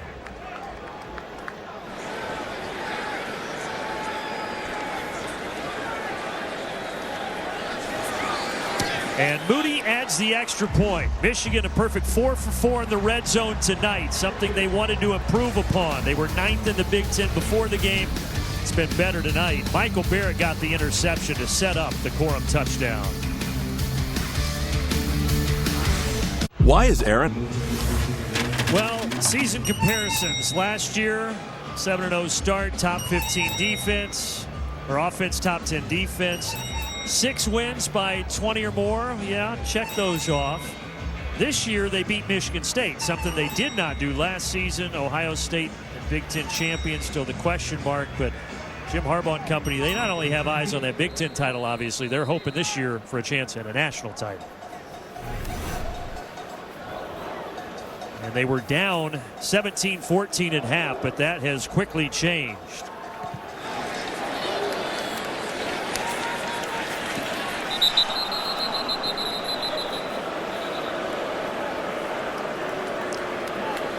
Well, Wednesday, stream Women's Hoops live on the Big Ten Plus app as the Wolverines face Delaware State, season opener. There's no plus like home. Download the Big Ten Plus app and you get 50% off if you download it by midnight tonight. An early holiday present for yourself or for a loved one. But do it for yourself.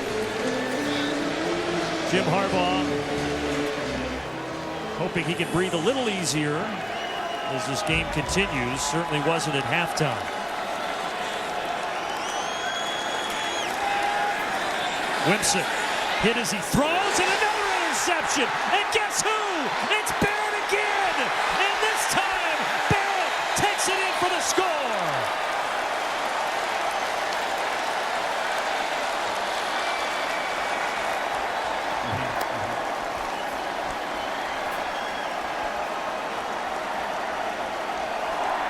The fifth-year senior who came back for one more year is having a career night in New Jersey. Well, last drive he didn't see him. That was on him. Here's Barrett once again in that left linebacker position. This one, to me, I thought it hit Cruikshank right in the hands. Maybe not the easiest catch, but you certainly want to come down with that. And Barrett's like, sure, why not? I'll take another one. Spin move down the sideline, gets to celebrate with the guys, and they got those turnover bucks waiting for him. 3 touchdowns in a minute and 42 seconds. The last 2 touchdowns have come in an 11-second span, and all of a sudden Michigan has full control. So let's see it. Not a tight spiral, not a perfect throw, but a throw your receiver should be able to come down with. That's what happens in the game of football, man. Your missed opportunity is someone else's taken opportunity, and you bring up the scoring in bunches. I go back to that committee when they're talking about Ohio State. They loved the fact that Ohio State scored in bunches against Penn State late in that fourth quarter. Rutgers maybe not Penn State this season, but Michigan still showing, hey, even if we don't play perfect, we can score in bunches too. We can make it hurt very, very quickly. And how about Michael Barrett?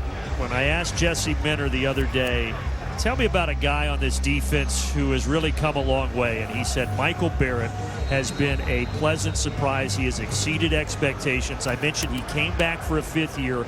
He had a smaller role last year, didn't play a whole lot, but he stuck it out, and now he's a guy that's out there all the time making big plays. And a big part of that too, Nikhai Hill-Green was expected to be the starter, and with his injury, Michael Barrett again has made the most of that opportunity. Interceptions on back-to-back plays and a pick 6, and all of a sudden the Rutgers fans have gotten eerily quiet here at SHI Stadium. Rick, what do you have? It's going to be a very interesting drive for offensive coordinator Nunzio Campanelli. He spent the last couple of minutes pacing up and down the Rutgers sidelines, literally staring a hole through that play sheet. As he told us on Friday, the last thing he wants to do is put his young quarterback in an unwinnable situation. So now, here you are, after 2 mistakes, even one that went over a receiver's head, his play sheet now shrinks. The number of plays he probably feels comfortable calling drops by 30, 40%. You know Michigan knows that, so we're going to see exactly what we saw right there, and the Wolverines are going to load the box and dare Rutgers to throw it again, hopefully forcing Winston into another mistake. And remember, Nunzio Campanelli takes over as the offensive coordinator after Sean Gleason was fired on October 9th, so a lot of moving parts. And the injuries have hurt him too. You lose probably one of your best weapons, was becoming one of your best weapons in Samuel Brown, the running back. And as he's looking at that play sheet, they haven't been able to run the ball, and that play shrinks a lot when you can't establish the run. Not a single rush yard tonight. That ball is high and incomplete, trying to get it to Sean Ryan. You know, Gavin Wimsatt missed last week high a couple of times, and we've seen that a couple times tonight. But, you know, here's the thing is it's a little bit better, and you can live with that. It's not perfect, but you want to see progress. You clearly see the ceiling. There's been some throws today where you're like, all right, yeah, I see what Schiano sees. This guy can be special. Again, not perfect, but progress.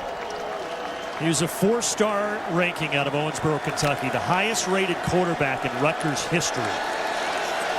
Left Owensboro High School last year as a senior after 2 games to enroll early. Now getting a chance as a starter in his 2nd season. He's going to loft this in the air, and Cruikshank is going to pull it in. Or did Sanders still pick it off? No, they'll say it's a catch by Cruikshank.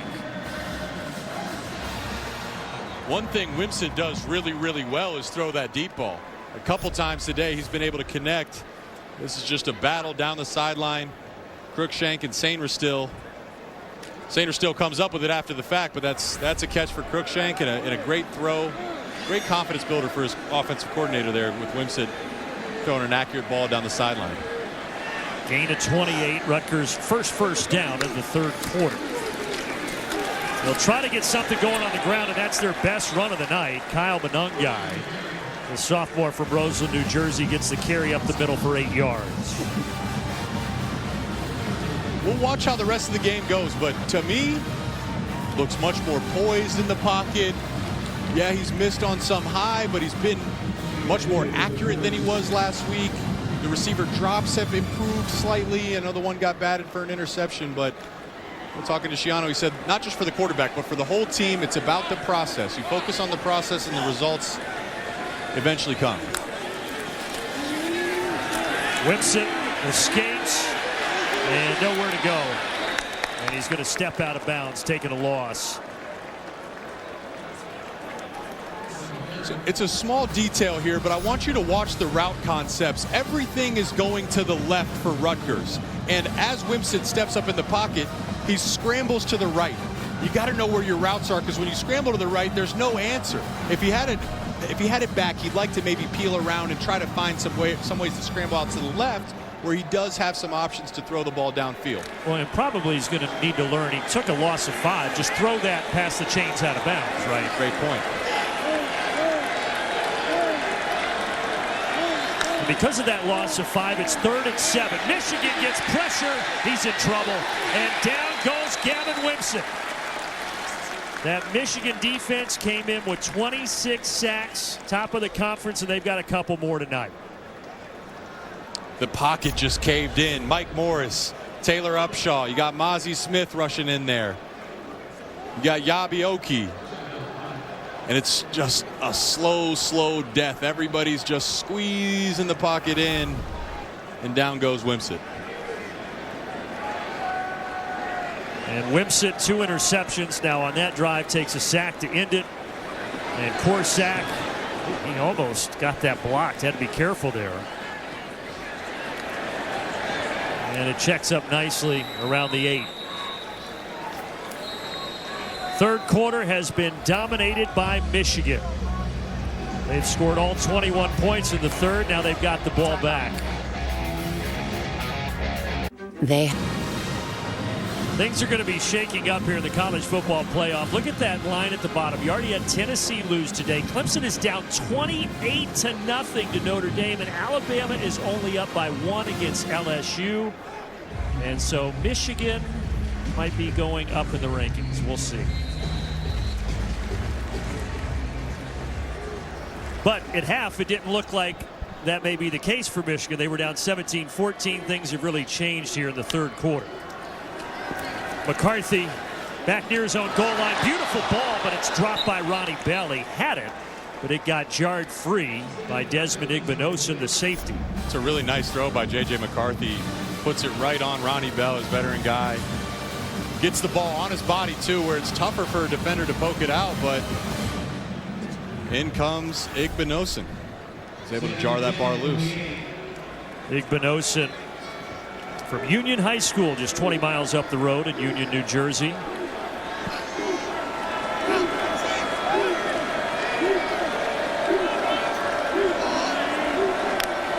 now on a 2nd and 10, it's going to be Corum. And Corum is hit and dropped. And remember, up in that front of that offensive line, the left tackle, Ryan Hayes, a late scratch. Jeffrey Percy getting his first career start. They tried to run behind him there. Well, we talk about targeting.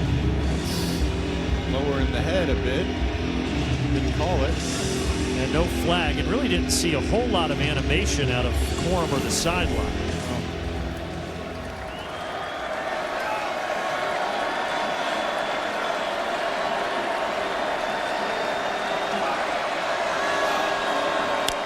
Just got the snap off barely.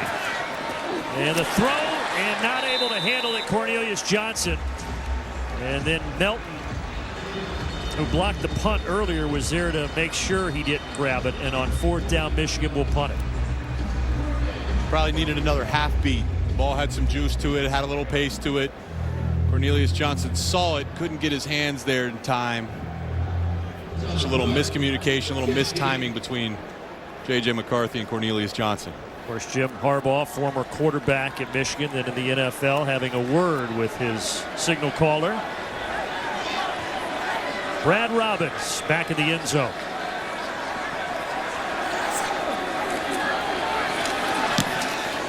And Robbins sends it deep. Fair catch, Aaron Cruikshank just across midfield. 43-yard punt. Rutgers, they're going to need to get the offense going here. Technically, when enamel. Life comes full circle for Michael Barrett. This is all the way back in the first quarter. Max Melton has an up and under on the rush. That is Michael Barrett's man in there as the personal protector, but don't worry, it's a 4-quarter football game. Starts there with an interception, gets some momentum back to Michigan, gets another interception here, but he wants a little bit more. Spins off the guy, shows some talent down the sideline and into the end zone for a touchdown. Jesse Minter says Michael Barrett's been a rock star for us. He's certainly been a rock star tonight. A game he'll never forget, and here that defense goes again. They're really picking it up in the second half. This time Good making the stop for a loss of 2. Woo. Damn Good, 6'2", 323. Looked like a big bear out there. Got his hands extended out, just grabbed Wimsatt, stopped him right in his tracks. Big fella getting in on the action. So this Rutgers offense, 5 first downs, -2 rushing yards, and the 2 giveaways. It's been tough to move it against this Michigan defense. How much harder does that make it on your young quarterback, Wimsatt? You'd love to play complementary offense. When you can't run the ball, that does a lot for Michigan's defense. And another interception. This time it's the freshman Will Johnson. The 5-star stud still on his feet. And down to the 31-yard line. 3 picks in the third quarter for this Michigan defense. The tale of 2 halves for Wimsatt. I thought he was doing such a great job for the most part in the first half. He's missed high on some throws throughout the day. This ball just, it's late. It's a little high. It doesn't have enough pace on it. Really wasn't the right read. There was nothing there at all. And Will Johnson is licking his chops, seeing that ball coming right into his hands. And there's Schiano talking to his young guy. What do you say? Live to fight another day. Avoid these big mistakes. But they have shown up here in the third quarter. Will Johnson getting his first career start because of the injured Jamon Green not playing. And now he gets the interception. Blake Corum, flag comes in. Corum down the sideline, leaping over. He's short, but we have to check the flag back at the line of scrimmage. I think it's offsides. It looked like Rutgers tried to jump the snap. Offside. Defense number 51. Penalties decline. The result of the play is a first down. So watch this, Brandon. Okay, we talk about the offensive line. There's the offsides. And then Corum gets this. And as he's coming up through the hole, look at that ref right in the middle of your screen. Doink. He gets essentially a block on Christian Izzian, and that's a big reason Corum was able to spring it free down the sideline. The ref toppled down and fell to the ground, and I don't think Izzian was too happy about that one. 28 yards for Corum. He's over 100 for the 6th consecutive game.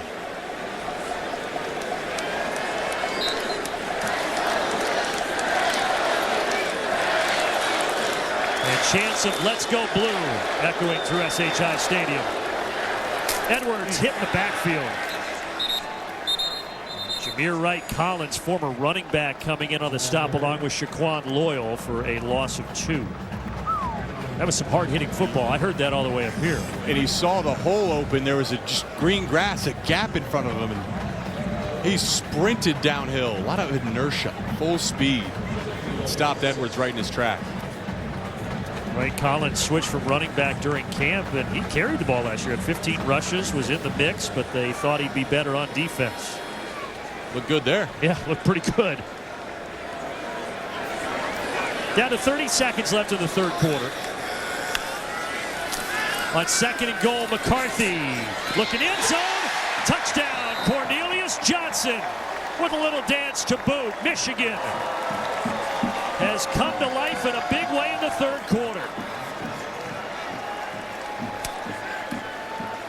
It's a really great throw by J.J. McCarthy. Talk about the red zone, how things get a little tighter down there.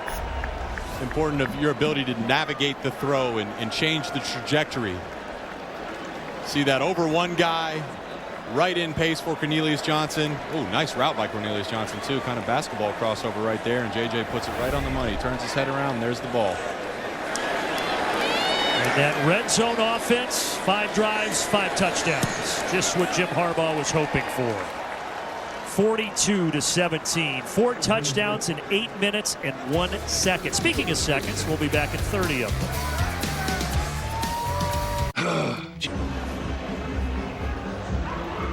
Jim Harbaugh, reigning AP Coach of the Year last season, trying to get his team back to the college football playoff.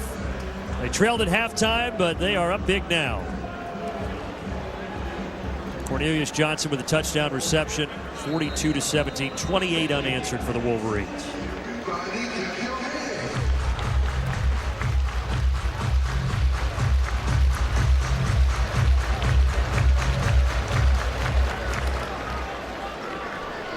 Moody sends it away. Another touchback. Well, last year you had Aiden Hutchinson and David Ajabo. They move on to the NFL. Defense was good. Those guys were the headliners up front. This year they call it the no-star defense, but it's still been pretty good. One interesting thing is they've also called it year 2 of the same defense, even though McDonald left and Minter came in. Last year, they didn't need to blitz. They could rush 3-4 guys because they had 2 elite NFL pass rushers still playing on their college roster. This year, you get to see that scheme start to shine through. They get to get into some of these exotic blitzes. That's why so many different guys have showed up in the sack stat. And the defense this quarter for Michigan, 3 interceptions and 2 sacks, and all 3 of those interceptions led to touchdowns. And that should wind us down to the end of quarter number 3. Rutgers led at half, and Michigan has said, nah, I don't think so. We're not down with that. And now they're up big as we head to the final frame.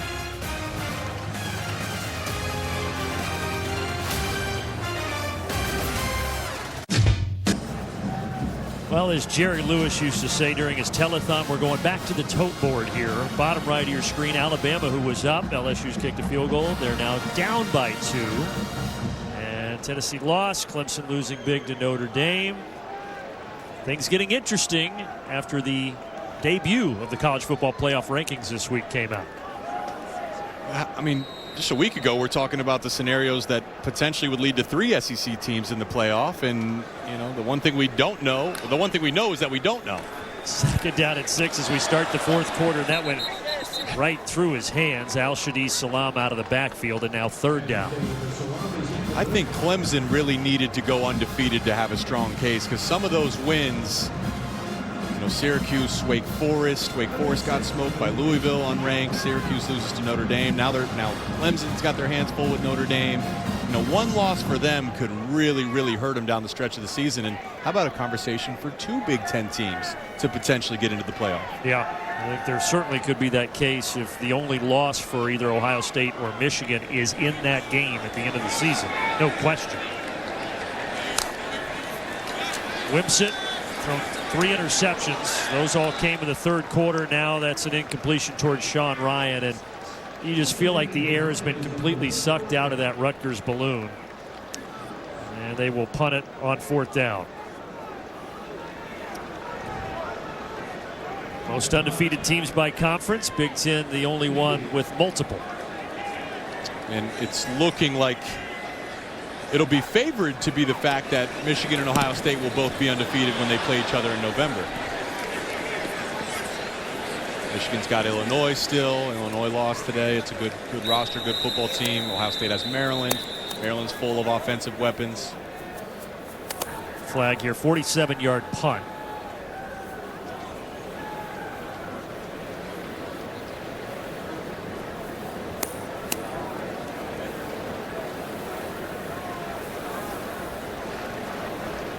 Jim Harbaugh trying to decide whether to accept or decline.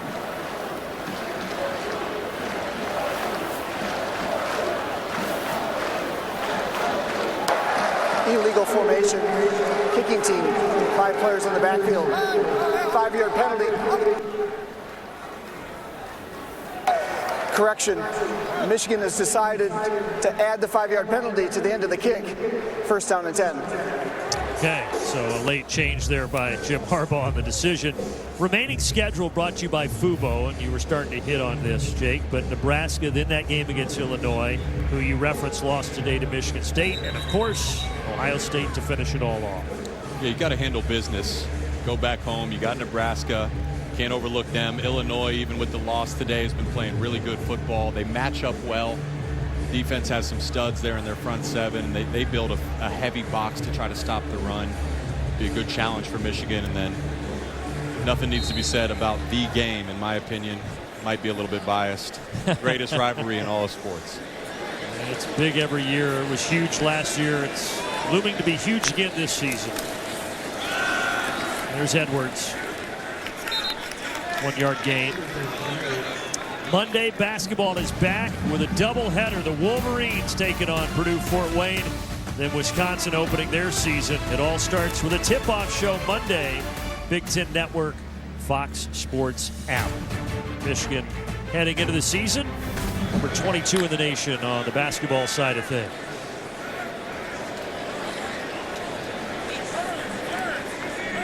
Probably see heavy run down the stretch of this 4th quarter, but we called for it to see JJ take some more shots down the field, and he's done that, and some of them he's connected on, some of them he's just barely missed. Edwards with a short gain. Might not see any more of Blake Corum. He's checked the box. Another really steady. That's a great performance, right? But it just kind of feels like another Saturday afternoon for him. That's the standard he set. 20 carries, 109 yards, 2 touchdowns. Coming off his 177-yard performance last week. I mentioned he has 16 rushing touchdowns. The Michigan single-season record was set by his buddy Hassan Haskins last year. 20 rushing touchdowns. He's knocking on the door. On 3rd and 8, J.J. McCarthy caught, work to do, stretching it out, Ronnie Bell. And they're going to say he got there. 1st down, Michigan. Really great job by Ronnie to extend there, but let's look at this one. The last couple non-quarterback Heisman winners, and Blake Corum is making a very, very strong case that he should not just make it to New York, but win the Heisman. That's through 8 games, and really, though, Brandon, what it's going to come down to, that Illinois game, that's a good Illinois defense, and then Ohio State in Columbus. If Michigan can come out with a win, and he comes out with a really, really big game, that's going to be a huge case for the Heisman voters. He stays on the sideline. Edwards breaks free. Donovan Edwards almost took it to the house, but Avery Young just clipped it by the shoestrings. Donovan Edwards says, "Don't forget about me." Yeah, remember, he's a 5-star, and that's a great job by the offensive line once again. And yep. And it's the gap scheme. So look at the left guard right here. They're going to pull him around. That's Giovanni El Hadi. He's going to pull around and meet that Rutgers end lineman. Boom. And then up through the hole is number 82, Max Bredesen. So you got essentially 2 pullers. That's when Michigan's at their best, that gap scheme. And you got a great back with 2 essentially freight trucks leading you up through the hole. It's a great sight. Edwards now over 100 yards rushing after that 46-yard carry. And Michigan's going to take a timeout.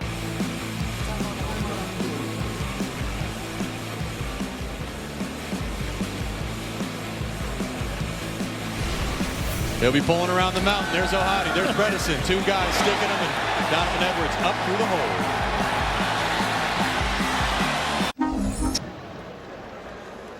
Corum and Edwards, what a duo. 193 rush yards per game combined coming in. Most by a Michigan duo in at least the last 22 years, and they've combined for 213 tonight.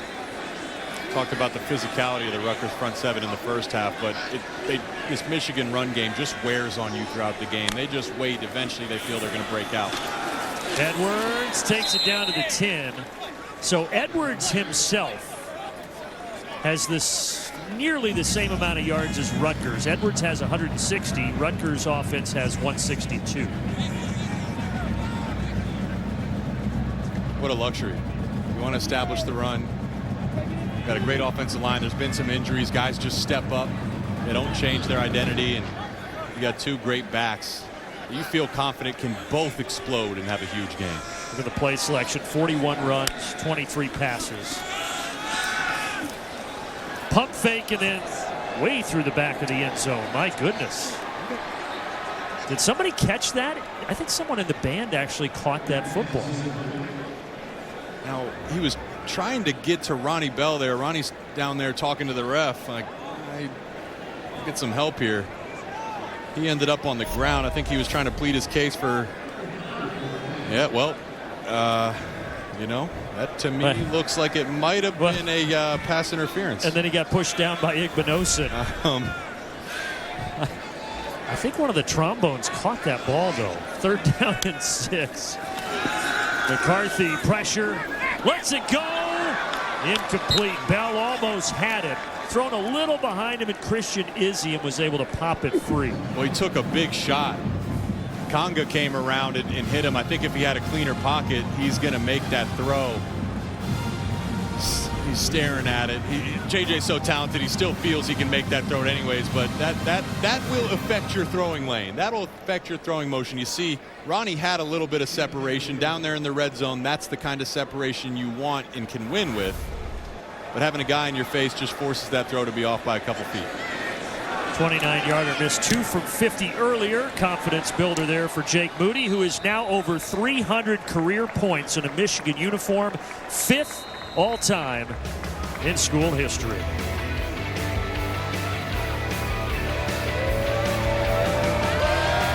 It's your... Our update on this, bottom right, Alabama leads by 4, but LSU is driving with about 3 minutes left, so see what happens there. You could potentially have 3 of the top 6 going down here this weekend. Why does that matter? Because think about last year. Michigan gets into that 3rd spot and they're playing Georgia. You know, maybe what would have happened if you're playing Cincinnati last year? Is that a more of a favorable matchup? I'd say so. Rankings matter. Cruikshank brought down shy of the 25. Well, tonight only, get 50% off any Big Ten Plus annual subscription. Again, this ends at midnight. Take advantage with basketball starting this week. Some of the games are only going to be available on Big Ten Plus. Scan that QR code to download it. By the way, you can rewatch the game you're watching right now, tomorrow or any day thereafter, with the Big Ten Plus app.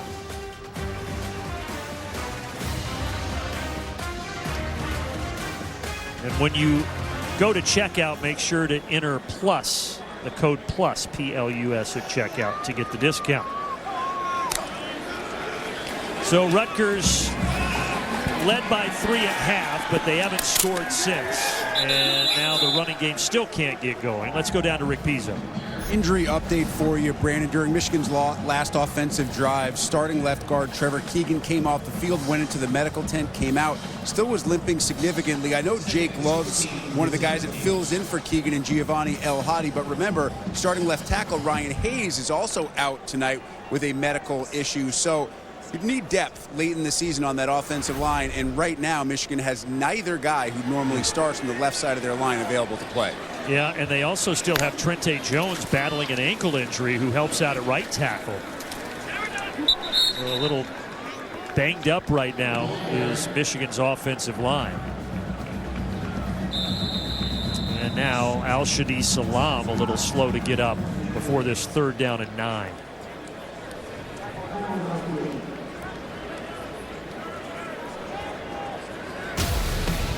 We'll step aside for the injury timeout.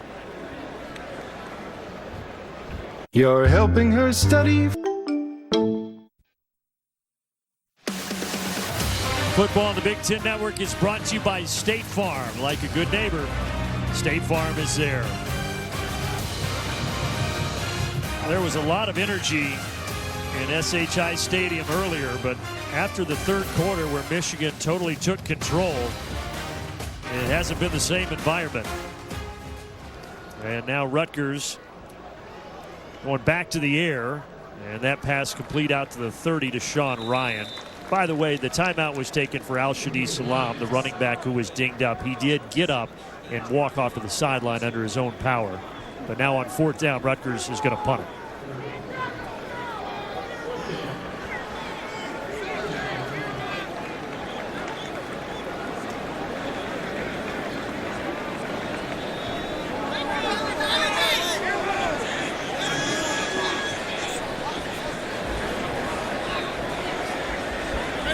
Adam Korsak, the punter, starting in his 5th season. He started all 5 of them. He has set Rutgers single-season net punting records in 4 straight years, and he's trying to do it again. Well, this time he punts it out of bounds, a short punt. He's frustrated with himself. 9:20 left, and ever since intermission, it's been frustrating for Rutgers.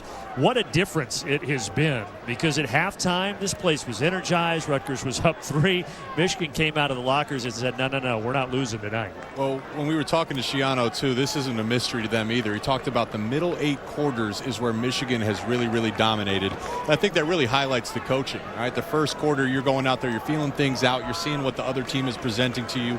Then once you get into the meat of the game, you can make your adjustments. That's what Michigan did mainly at halftime, because that 3rd quarter was explosive. The big reason they've been able to pull away. And pull away they have. Rutgers has not scored in the 2nd half. And J.J. McCarthy is going to turn around and hand it off. First carry of the ball game for C.J. Stokes, the freshman who has played in now 7 games. So you can still redshirt if you're a freshman if you play in 0 to 4 games. So he is beyond that. That's his 30th carry of the season. Early in the year, he was really flashing, and other coaches were and still are excited about him. He had some issues with fumbles. To say, all right, freshman, slow down. Ball security is priority, and these are invaluable reps for him as they come down the season. There's a throw to another talented freshman. Walker drops it, and now a 3rd down and 5.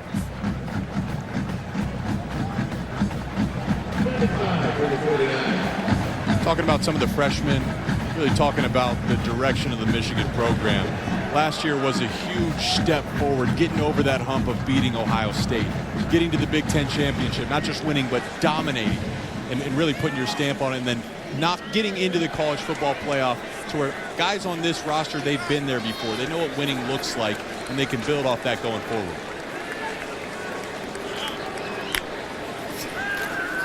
Pressure coming from Rutgers, all sides, and McCarthy throws it away in the direction of Anthony. And on comes the punting unit. Great job by Christian Braswell. Number 6, the corner. Anthony was working a release, trying to get outside. He saw JJ trying to throw the goal ball down the sideline, but Braswell had the clamps on him there. Braswell's had a good season, 3 interceptions. That leads the team. He's a 6-year senior, 4 years at Temple, 2 at Rutgers, and you've seen so much of that post-pandemic with these guys that have hung around for not only a 5th, but a 6th, sometimes even a 7th year.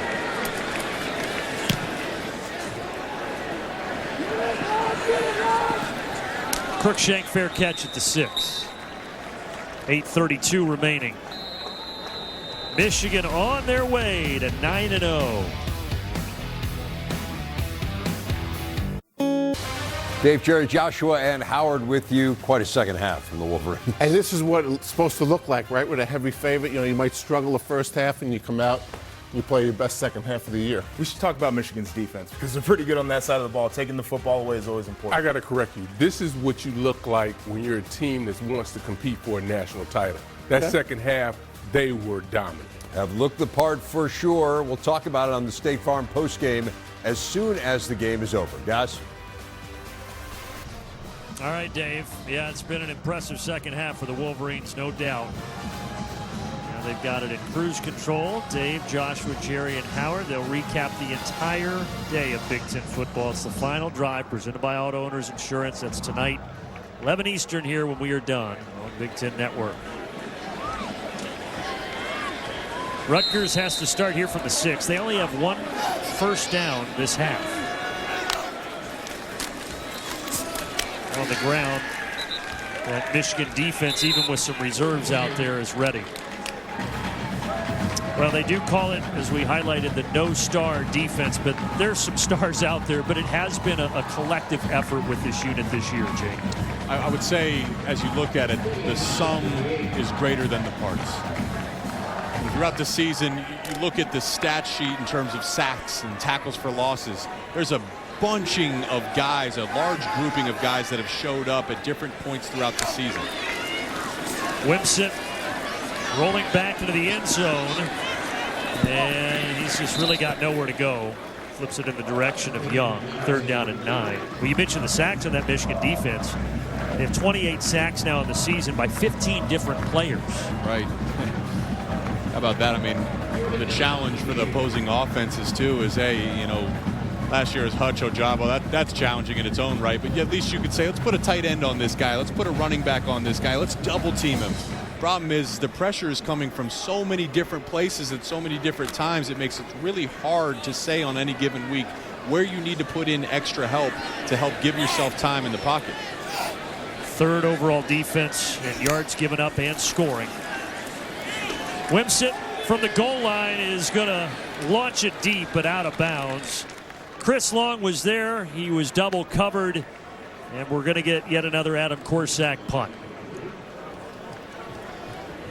And you'd like, just for if you're Greg Schiano, you're not going to win this game, but you were saying during the break you just want Gavin Wimsatt to have some positive things to take away, but unfortunately another 3 and out there. Yeah, there was in the first half, but at this point everything's exponential. It's all about growth. And Henning is tracked down at the 41. We step aside for 15 seconds. We'll be right back. Nina.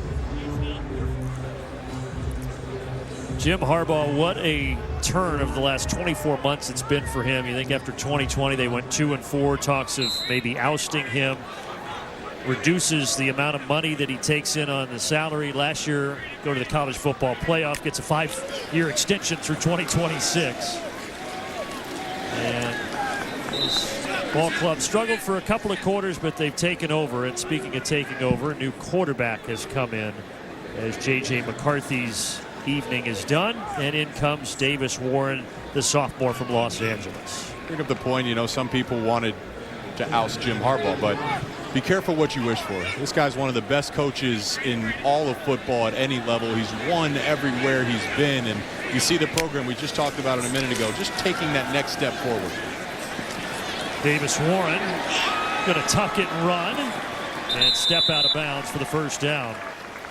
And Jim Harbaugh, I mentioned last year, AP Coach of the Year. He became the only coach ever to win that award in the National Football League, which he obviously did with the San Francisco 49ers, and now at the college level with Michigan. I mean, what more can you say right there, right?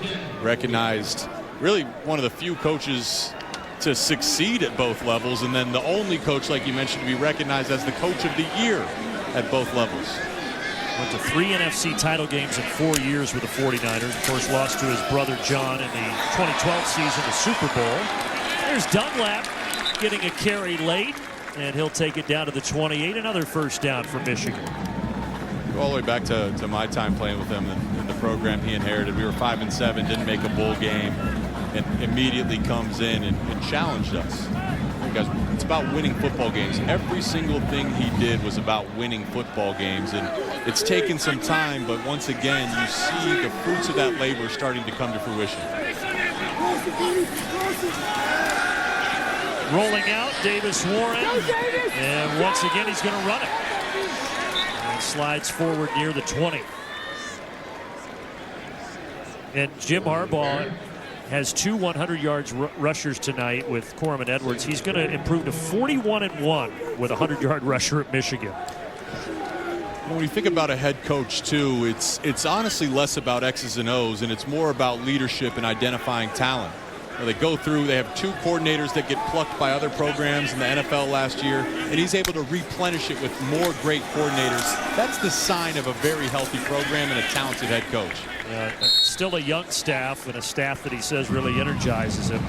By the way, update, we've been telling you about the college football playoff bracket at the moment, and look at the bottom right. Alabama LSU is now going to overtime. Tennessee lost, Clemson lost. Might the 6th-ranked team, Alabama, go down for a second time this season? How weird would it be to see Alabama with 2 losses after the first weekend in November? You're right, it would be strange. I mean, you go all the way back to the offseason. People were saying, hey, this is Nick Saban's best roster. Last year definitely won't happen again, but as I've watched them, I haven't seen that next level. I mean, they're always Nick Saban, they're always Alabama, but they got their backs up against the wall with really their season on the line right now. Shaquan Loyal is down. There's actually 2 injuries. You also have Jameer Wright Collins on the turf for Rutgers.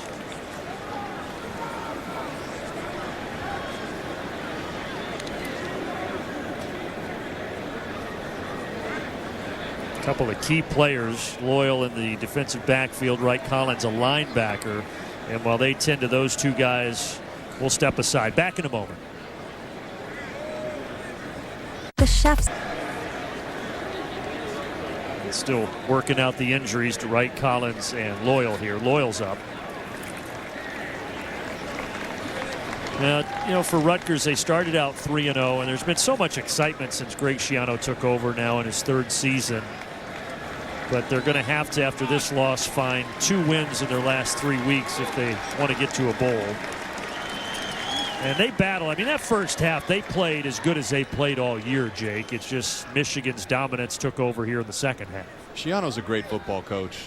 He's a great leader. He's really done a good job with this program. And we asked him that about getting the 2 more wins, the chance to get to a bowl game. And, he didn't downplay it, but he said, hey, listen, what we're trying to build here is something that's sustainable. It's less about any goal down out of our reach. He's like, right now we're not there. We need to focus on the day-to-day, the process. And eventually, as long as we focus on the process, we get a little bit better every day, we'll get to where we're trying to go. He was here from 2001 to 2011 in the first stint, was the National Coach of the Year in 2006. A lot of the Rutgers fans will remember that his first couple of seasons here, they really struggled. They went 3-20 before he really built it and got things going. And as he talked with us about, you were kind of hitting on it there, Jake, and that's his vision right now. Yes, I want to get to the good space for this program, but we're still building this thing right now. And here's the thing, too, is New Jersey high school football, they got some quality players out here. There is a plethora of talent. Now, it's competitive. There's other schools that are competing with them, but right in his backyard, I think it's interesting. When you look at recruiting, oftentimes proximity to the school is one of the biggest indicators of how you're able to pluck recruits. And once again, they got a lot of talent out here. Right now, actually, one of the members of our crew is down injured. That's why there is a pause in play, and Rick is down there. Rick, what can you tell us? Brandon, it's one of the Big Ten Network staff members who carries one of the parabolic microphones that a viewer may see on the sidelines. They help pick up the sound that is emanating from the field. He was in a little bit of pain throughout the game, and I think his back had just given out a few moments ago. He is so close to the field that the officials have decided that right now it's not safe to play while he is down. He is being tended to first by the Michigan medical staff, and then some local security officials and paramedics have come over to assist as well. Hopefully he's okay. We'll update you on his condition, and as soon as they are able to move him slightly further away from the field, we'll be able to resume play. All right, Rick, thank you. Chris West in the gray shirt, a member of our staff out there nearby as well. And he just does a fantastic job, and he wants to check and make sure that everything is okay. Chris's birthday, by the way. Happy birthday to him. Just hoping, though, that everything is okay on the sideline.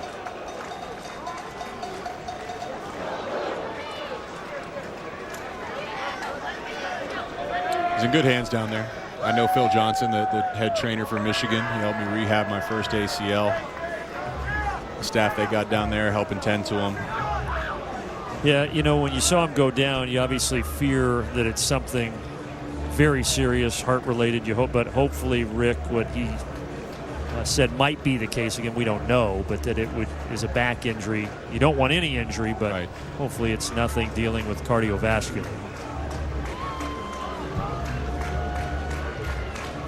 It looks like they're going to bring him some help out there.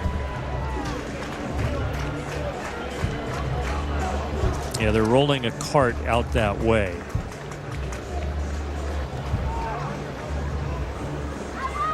With 4:43 left in the fourth, a game where Michigan has scored 31 unanswered after being down 17-14.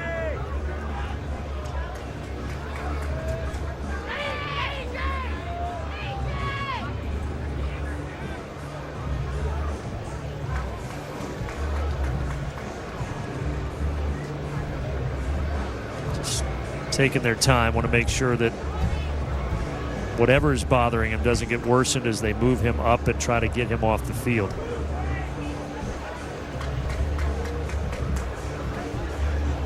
Well, they've waved away being carted off.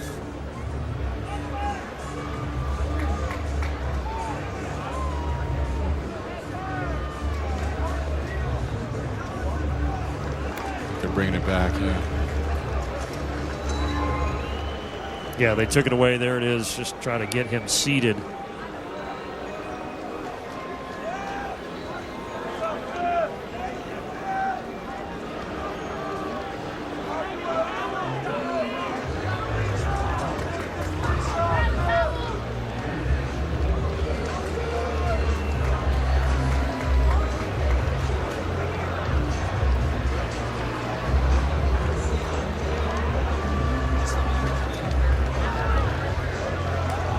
Just hopefully he's okay.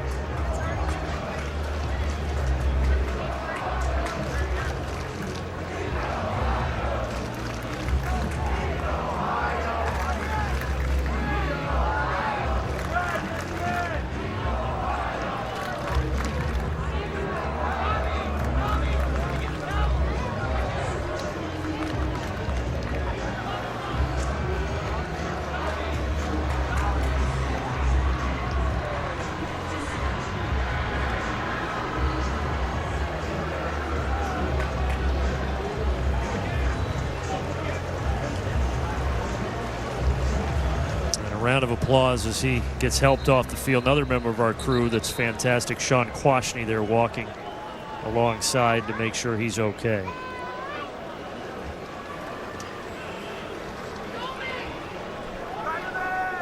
And play resumes. 1st and 10 here from the 16-yard line. Backup quarterback Davis Warren is in. Tailback behind him is the freshman Stokes. It will be Stokes who bobbled it, got it back, and then takes it all the way inside the 10. And he's frustrated. He thought if he could just hurdle that last tackle from Mack, he could have gone to the end zone. They went heavy personnel. They had an extra tackle in there, and well, two guys that don't get too many game reps together in terms of the exchange, but Stokes was able to come down with it and thought he had a chance to make a highlight play, hurdling it and getting to the end zone. Stokes, who was the number 8 prospect out of the state of South Carolina last year, won 3 straight state titles at the Hammond School. He goes off. Dunlap is in. Dunlap gets the carry, and Dunlap down inside the 5. It'll be 1st and goal inside of 4 minutes to play. Isaiah Gash gets his chance now. Fun fact for you, Brandon. Go ahead. Son of Sam Gash.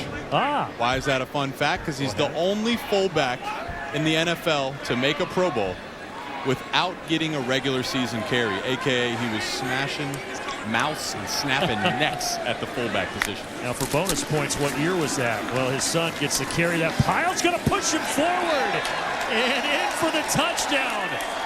Well, something that you do here on the first touch of the game. You come in, Isaiah Gash, the pile pushes you in from 4 yards out, and congratulations, he has his first Michigan touchdown. Just talking about his dad, an NFL Pro Bowler. It's in his blood. Physicality. Meets a brick wall there at the 3, but keeps the legs churning. Finishes with the touchdown. Well, congratulations to that young man. What I was going to ask you on the bonus question was, what year was it that his dad made the Pro Bowl? Would it be 94? 90s? Well, you gotta stick with something. You gotta. Okay. So I was born in 95. I'm going to go 94. I'll give you the answer after the extra point. I don't want to interrupt Jake Breeden. So he made the Pro Bowl 2 times, 98 and 99. Okay. He also was an All-Pro both of those seasons as well. 52-17 Michigan, 285 rushing yards, 4 rushing touchdowns. So the storylines today, Ohio State, they struggled, but they got the win 21-7 over Northwestern. Hawkeyes put it all together, blow out Purdue, and Illinois gets upset by Michigan State. Yeah, it's as you look at the West, the Hawkeyes blowout. Those are 2 words you don't normally associate together, but they found some life with their offense. Michigan State pulls off the upset against Illinois, a team that I was very, very high on. And all of a sudden, the West remains the West, completely wide open. Coming up after the game, Big Ten Live Football postgame presented by State Farm. We'll break down all the action. Jim Harbaugh wasn't smiling much in the first half. He's been smiling a lot in the second. Yeah, they like the offensive line. They also like Blake Corum, who went over 100 yards again today. Michigan has 4 rushing touchdowns. Rutgers has 5 rushing yards. That kind of sums up the story in this one. Rochelle brought down around the 20. Talked about the Wild Wild West. Let's get you the standings after both Purdue and Illinois lost today. Illinois still at the top of the heap at 4-2. They still have to play Purdue. Look at that. I mean, how many teams 3-3? 1, 2, 3, 4. You got really 5 teams all within a game of each other. The West has just been sitting there begging, hoping somebody. It started. Minnesota had a chance. Wisconsin was the early season favorite. Iowa was there.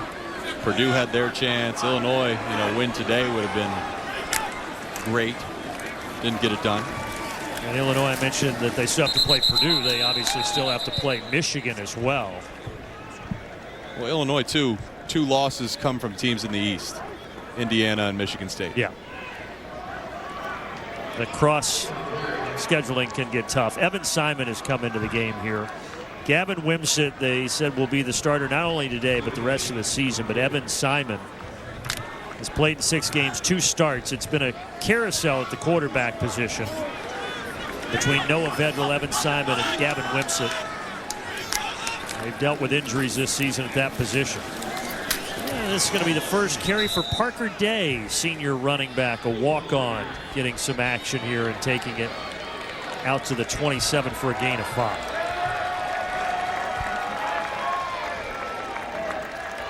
Thinking about the West as well, a few weeks ago, Iowa looked dead to rights, and they're not having the season they wanted, obviously, but they're 3-3 and right in the thick of it. That defense will keep them in every game, too.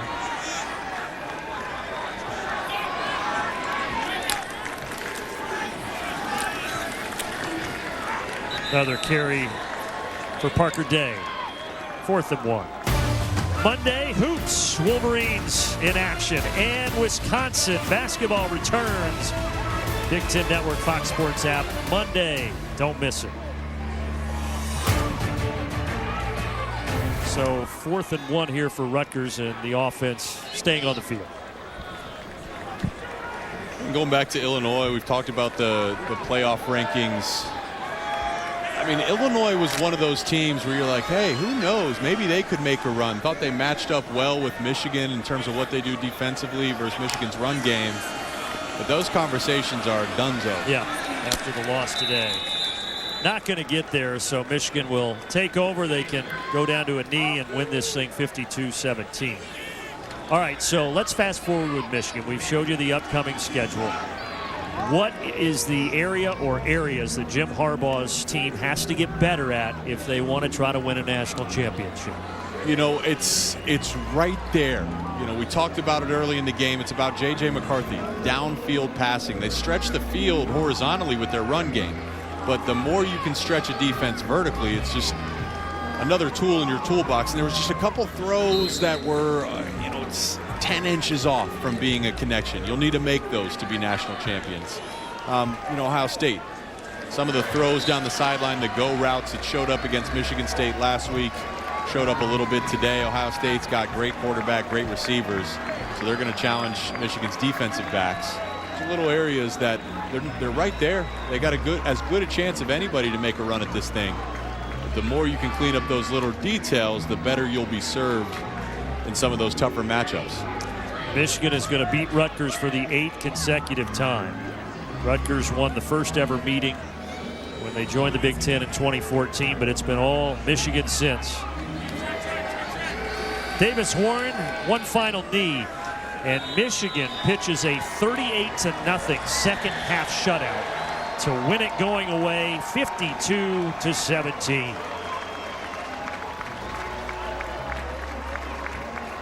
Two guys that have known each other since their days in the NFL. They faced each other back in 2013 when San Francisco defeated Tampa Bay, and Jim Harbaugh got the win there, and he now improves to 4-0 against Greg Schiano. But the third quarter, that was the difference maker in this ball game. Absolutely.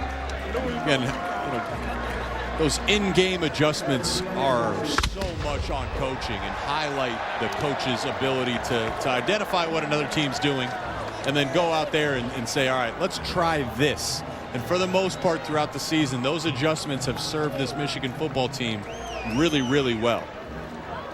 28 points in 8 minutes and 1 second in that third quarter, and that included 3 Gavin Wimsatt interceptions, and that was the difference. Corum goes over 100 yards for the 6th straight game, and Michigan had 282 rushing yards. In a way too, Brandon, the mistakes on special teams. Uncharacteristic for Moody. I know they were longer field goals. You'd expect him to at least make one. The blocked punt by Rutgers punt return team, those aren't great plays. They're not. It's not going to be a fun film session when they get in there on Monday morning, but you'd rather correct those mistakes after a win. Let's go down to Rick. Jim, 38-0 in the second half. What did you really like about those adjustments?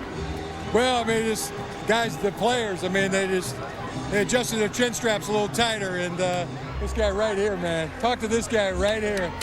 2 big interceptions and a pick 6. Those are the best kind. Great job, Mike. Proud of you. Hey, Mike, your coach calls your defense the no-star defense, yet you guys are so effective. How are you able to do what you're able to do? I mean, just playing together. Like we all got to work together as a team. The coverage got to cover, the pressure got to get there, and, when you combine that, that's just what we thrive off of. We just thrive off of playing together, playing as one accord, and just attacking the ball. Such an opportunistic second half. What kind of conversations did you guys have at the break about attacking that Rutgers offense? I mean, we just had a conversation just about playing our defense, just playing like they made a couple plays. We just went into halftime and just decided like we just got to come out and make plays. Like they made a couple plays that they capitalized on, and we just got to capitalize on those opportunities. So we just wanted to just play our defense. I talked with Coach this week. He said he heard some booing and hissing from the players' lounge when the initial playoff rankings were released. I know you guys aren't trying to send a message specifically, but if the committee's listening, what message do you think they may have heard? I mean, we're just one of those teams. Like, it's really in our hands right now. We just got to keep winning. That's kind of all we're worried about right now, just winning. Just win out. Terrific performance tonight, Mike. Congratulations. Thank you. I appreciate it. What a game for him. 2 interceptions, a pick 6, and Alabama has lost. Wow. So 3 of the top 6 go down. Michigan will definitely be in the top 4 when the next ranking comes out on Tuesday. It's about where? Is it 4? Is it 3? Is it 2? Is it 1? Well, in college football, 3 weeks is an eternity, and that's still what's left of the regular season. Thanks for joining us, folks. Michigan puts up 38 points in the second half to win it going away. For Jake Butt up here in the booth, Rick Pizzo on the sidelines, I'm Brandon Gaudin. Big Ten Live football postgame is coming up next. By the way, a reminder from your friendly neighborhood play-by-play announcer. Set your clocks back tonight. You get an extra hour of sleep. Enjoy it. So long, everybody.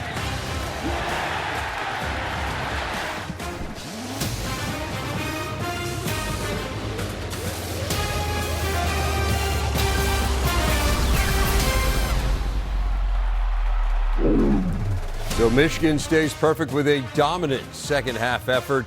Welcome into the State Farm postgame. Dave Rebson, Joshua Perry, Jerry DiNardo, and Howard Griffith.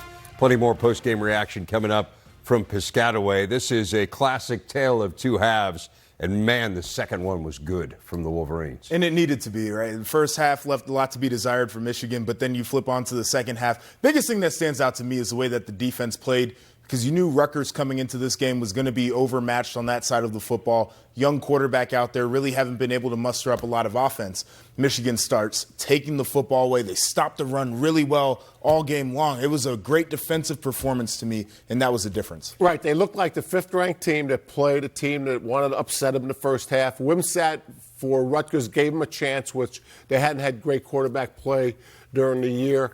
Second half was different, both for Rutgers and for Michigan. But Michigan's the one team in the Big Ten that gave us what we expected. Yeah.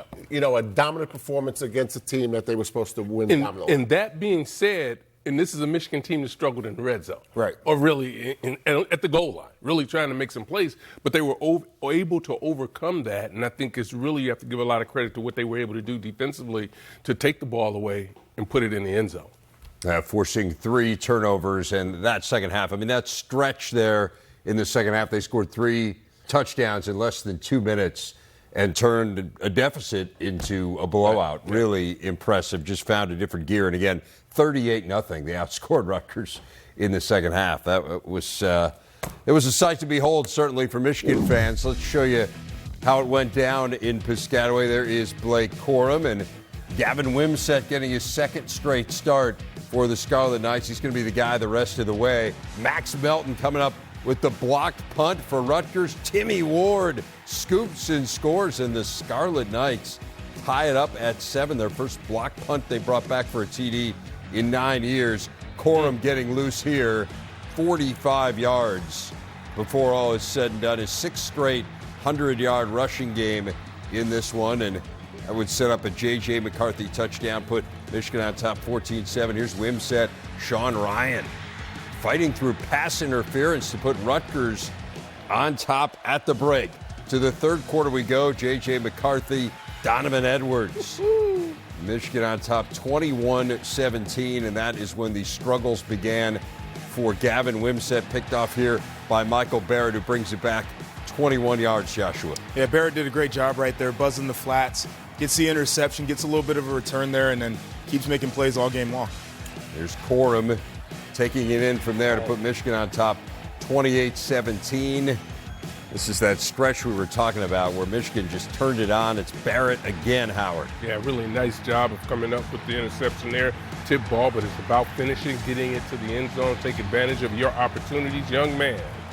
So 52-17 the final as Michigan improves to 9-0 for the first time since 2016. And again, you don't want to in any way take anything away from Rutgers because they played a really good, really inspired first half. So I don't want to phrase it as if kind of what happened in that first half, but why was Michigan so much better in the second half, Howard, than they were in the first? But I think you have to address the first half, part of it, right? I think when you talk about Rutgers, this is a team that's going to play hard and going to be physical and going to take some chances. And they did that, and they were able to take advantage of it. But then over the course of 4 quarters, the best team normally is the team that's going to have the ability to win.